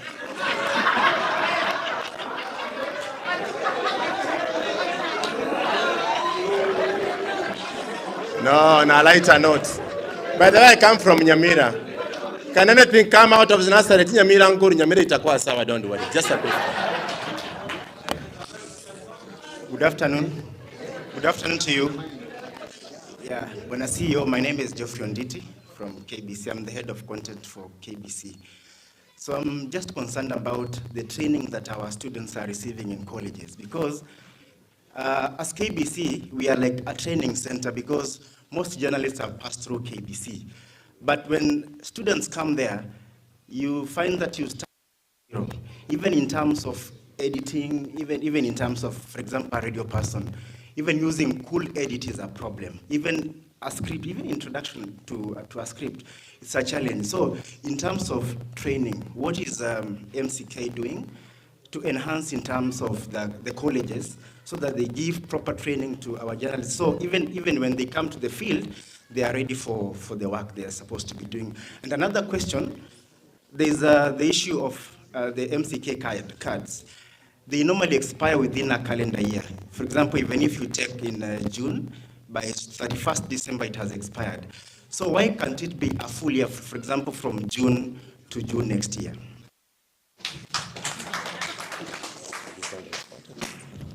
Thank you very much. One or two questions are policy, which I can't make a road declaration. I'm not a politician. Yes, there's a crisis in training. There is a crisis in training. We have a few colleges. Okay, our mandate is also restricted by law. We do the colleges, isn't it? We have no say absolutely about universities, and I can tell you the truth, we have a crisis in university training journalism. Yes, these colleges, roadside, they are more serious and practical. I say this as a person in the industry. This is just that, when I went for my first job at the Standard Group, that was April, I think March 12, 2003. The editor told me, Keti kwa ile computer, write for me in 200 words your journey here this morning. There were 6 of us. Only 2 of us managed to do that. Because that person is looking for prose, comprehension, and all that, isn't it? I do that to many young people who come to me with distinction and A's. 8 out of 10 cannot. It is the truth. Unfortunately, it is the truth. Umesoma whichever university, however much you've spent 4 years, you cannot tell me in 200 words how you woke up and came to my office. That's the reality. So when you expect that people to go out, first of all, conceive a script, interview someone, and do a story for consumption is a joke. It's something we need to reflect about. And we need to throw the ball back to the trainers. And on the ground, and it's just like the IT field also. What were diploma geeks, they know, they're more practical and all that. Our university system broke at some point, I do not know where. But those of us in the media here, I I wrote a paper a few years ago about, and I titled it, Graduates or Bastard, the gap between the classroom and the newsroom. And my argument was, a fresh university, ukimpeleka kwa newsroom, they have no idea. Mtu amefanya TV production, Mount Kenya University or any other, or technical, sababu sirabari, ukimtoa pale, umwele ba unathiti mtenga saa tufanyie script, utapata ametoka jasho sana. And this person has been studying how to use this, isn't it? That's the crisis we have. It's something we have to, it's a debate we have to find how to relate. And then, universities are very insular. They have their own senates, so their curricula is there.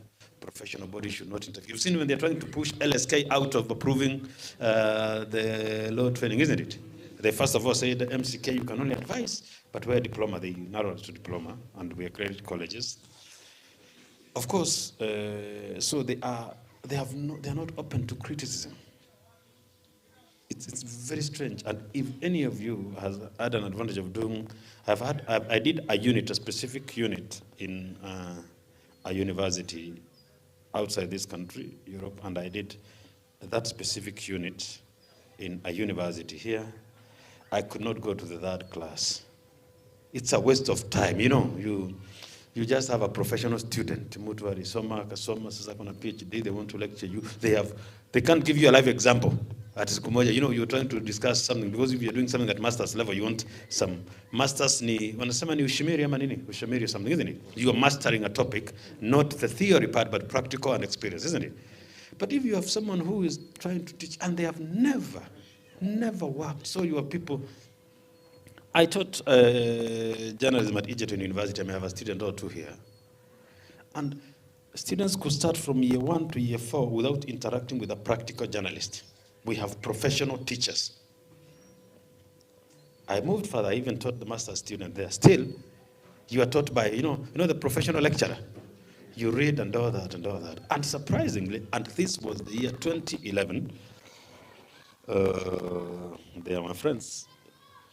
The photography session, I don't know where the gentleman used to go and get photo films, anakuja kufunza watoto kuload film kwa camera. Yes, in the year 2011, 2012, university students, photography session, walikuwa wanafunzwa, isn't it?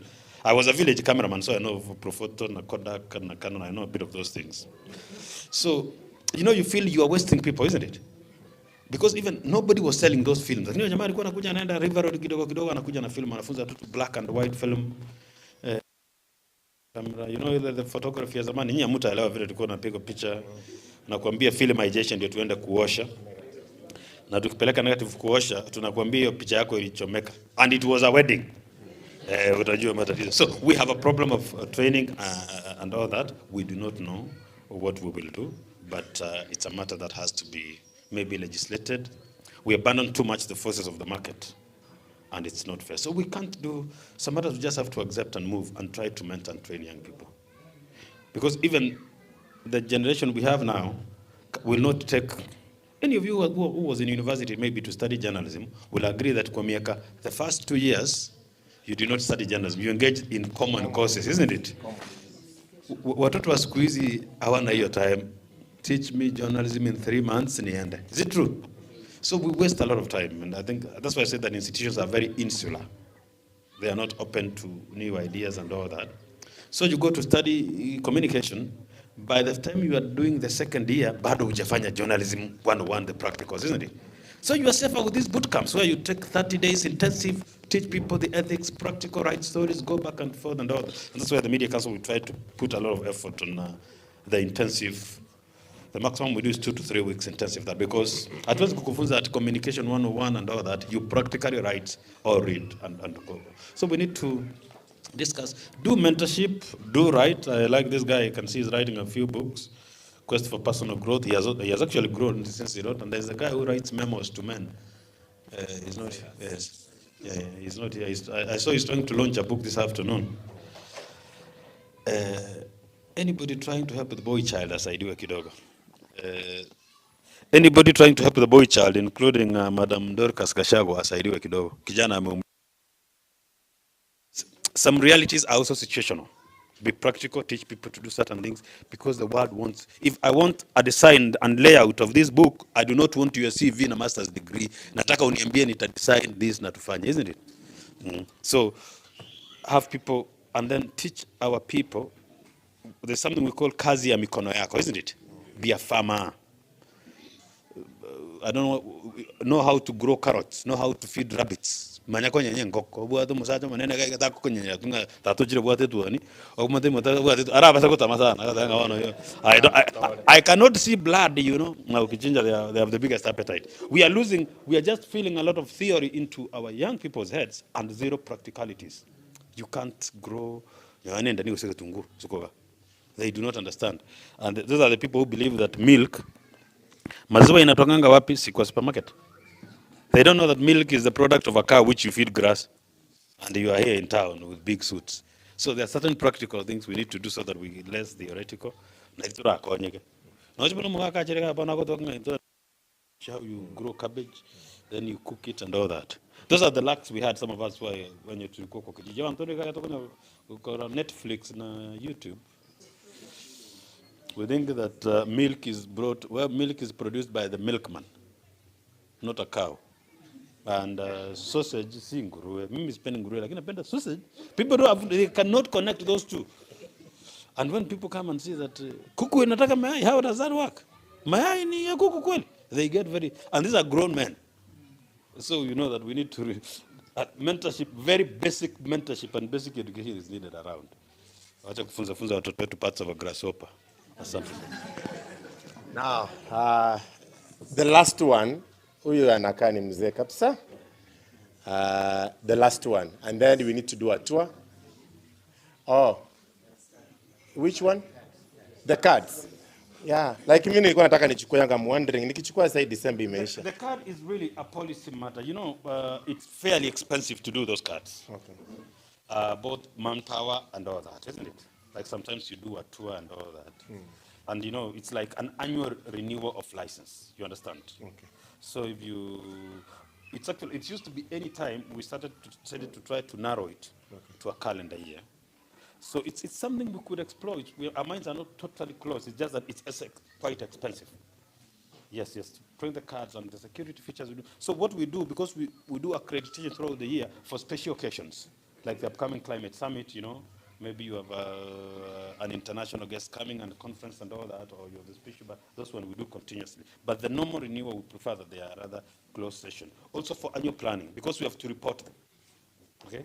You have to report, because you know, you start a year and end a year, isn't it? How many people were licensed in which year, how many and all that. So you cannot, so it's not, we are not lazy. You know that we are not lazy at all. We work very hard.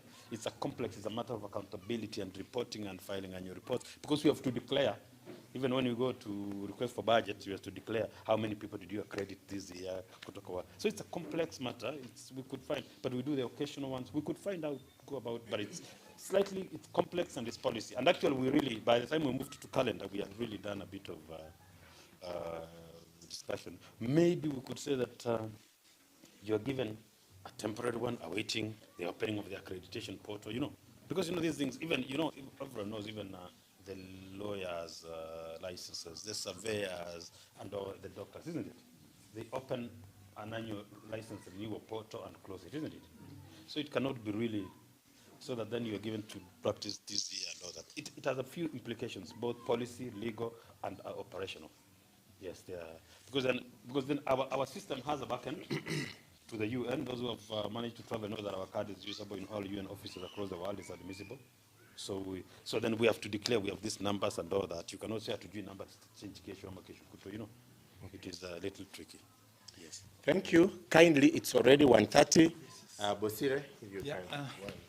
Banasio, and good afternoon. I just want, I know it's not protocol, it's an open forum.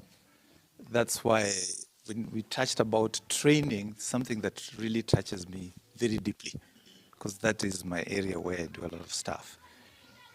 Banasio, for comfort of the guy who asked about training, the harmonization of training, I speak about it, I can mention it because I've been involved. MCK is already doing work. I was part of the group and a team of us who are developing a curriculum for training for mid-level colleges. That means that is already a discussion that is ongoing, and maybe the book will be launched very soon, the booklet, but that is the comfort that level. Two, there has been that discussion about forming what we call a center of excellence that can be formed where organizations like this can do within their own ecosystems, can begin to tap into what Fred was talking about, and they know that this can be done by these people. One of the gaps that has happened in the newsroom is the hemorrhage that happened in the last 10 years, where companies are busy, they see gray hair on your head, the first thing is that they want you out of the room. These days, we know that people catch gray hair at 15. So they don't want that, what we call institutional and training and mentorship within institutions has died. It is a conversation we need to have. Two, I think it is also important at some point, but it didn't come through, that even the lecturers at the universities need to find some internship in the practical field. Some of them have never been to a newsroom, and yet they're the ones who are training everybody out there. So it's a conversation. And then three, you're from KBC. There is a responsibility on every media owner to create what we call induction. It is your responsibility to bring people when they come, to train them. This is part of the continuous training thing that happens. Kumbuka, you know that once you're employed, you go through a whole system. So don't condemn those people. Take them up, walk them through the systems. You're a media owner, they're owners here. Create that component of training for people, because training is not a one-off thing. It is a continuous thing, technology and everything else. It's important that there is a lot of, we are not getting enough. I can tell you there is enough that is coming through, but we also formed an attitude that anybody who comes from universities is not getting it right. It is a question of what do we have and what do we deal with? And then ask yourself this important question. Why did you go into journalism? Journalism is a practical thing. That's why we've never had a common definition whether it is a purely professional thing or is a skill. Why are you there? Do you want to carry a certificate and say you're a journalist? Can you do the job? Because you have to do the job. This is a question that you have to ask yourself and think deeply through it. It's personal. It's not about where you've gone to school. Why am I in this field? Am I a camera person? Can I operate the camera? So that speaks to the word, your call, the motivation, and your passion to be in that area. It's not just a place. If it's just making money, you can as well sell tomatoes. You can as well sell tomatoes, or you can sell stones. So it has to come from deep in you, why you're in that field. Stop blaming, look, reflect more about what you do. The training is a continuous thing. Pick it up and let's move on. Thank you. Thank you so much. I think we want to stop it there. Thank you so much, Gusii. I understand we have those of us who came in and they never got to introduce themselves. Do we do it right now, or do we eat and then we do that? Mukule kwanza? Ama wafanye sahi? Wafanye sahi. All right. Now I will be giving them a chance quickly to stand up and then they say their name and the media house they are working with. But even as we are doing that, immediately we are done with that, the food is ready. Ango, we are not looking for the nini. We eat first, and then we can have the press outside here with our CEO, and then as the rest of us can be able to eat very fast, and then we walk around, and then we come back. We have more sessions. Kindly, we keep time. Kama tulikuja. Sasa we have to take care of time. And then, bwana, yes, we have 3 washing points. Tutanawa mkono huku. We have 2 more at the other side, and then you come and serve. Even as we do that, bwana CEO. Thank you so much for your time. True or false? So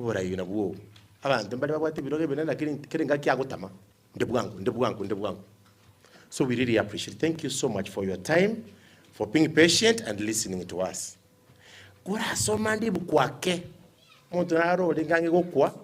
Abantu bakatoyereta kwa najita abantu basobore na gajite synagogue. Kura agenda ndoro legin to kinde no training opportunities outside the country, or maybe some workshops or there is something, and don't go like Kero where, Quara Yaranga Gusii Bonongaki.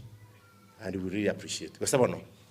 Randa ko ranya wadake ngento kenda wana liko COVID ya cha ntu akwe chara mbono ngale kunura liko COVID ya cha bantu ntu ambako mwa tebete mwa tumeta mangana ngonde morocho mbire kwa therapy ngaki akakonyeka so kindly chinda njito likora bintu kubika kongera ntura ko kwa pressure lakini kora hakeli sole ngakai muinale ngento ngaro tali rasimoge kwana mono aecha kwagenda gali kora akonyeka ondelera akonyeka.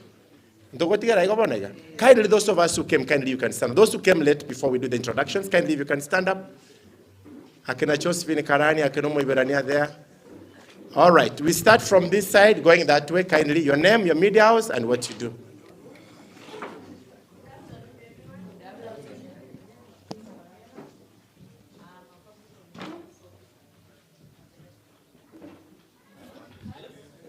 No, let me give you this. Utashika zote mbili. Quickly. Good afternoon, everyone. I said my name is Daisy Mangera, a public communications officer at the National Treasury.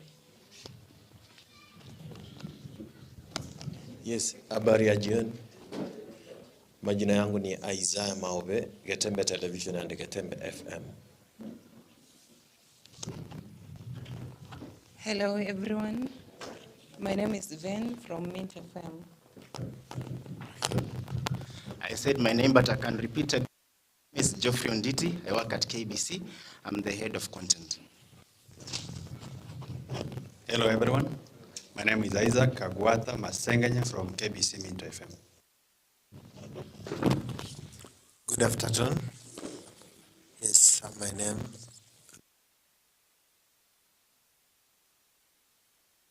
I'm KBC.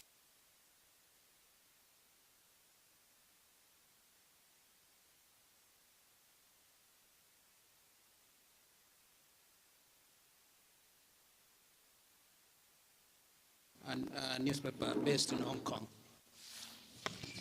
Good afternoon, everyone. Good afternoon again. Editari Anenkwambuka, in the digital media officer, Mint FM, KBC. Bwana asifiwe. Kwa Sabatu, happy Sabbath. Kwa majina naitwa James Bichana Muiberania. Chitange Nchibagora, Gusii FM. Senior producer, later head of radio, Gusii FM. Habari zenu. Korogwa Janet Meroka, Gusii FM, Royal Media Services. Habari zenu. Kwa majina naitwa Edwin Nyarangi na reporter based in Nairobi. Asanteni.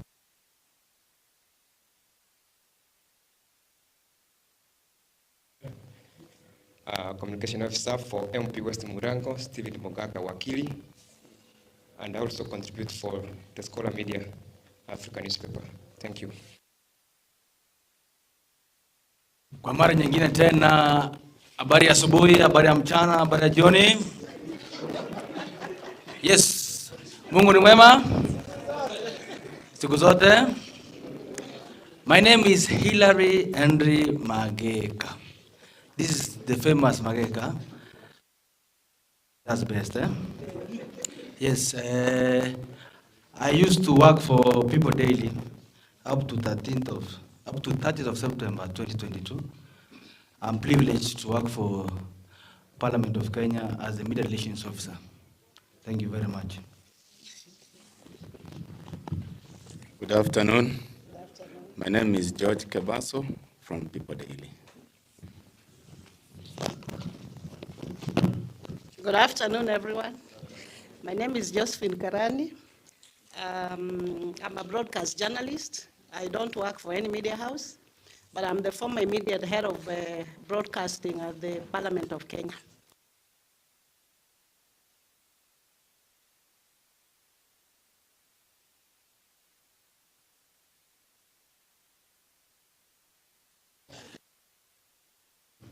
I'm Dennis Kirwa.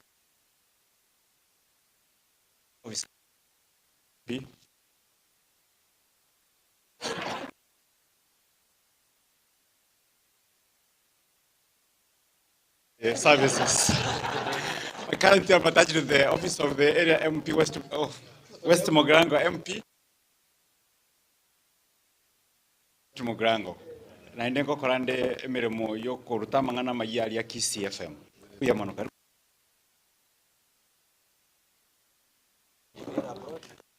Ndera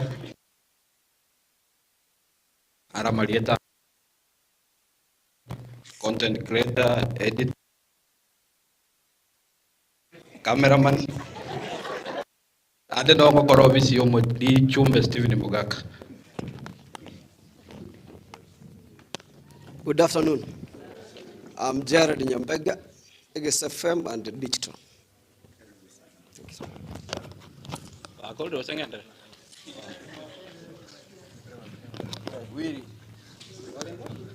Yeah, last but not least, my name is Fred Aminga from Mediamax. I'm the business editor, People Daily. Thank you.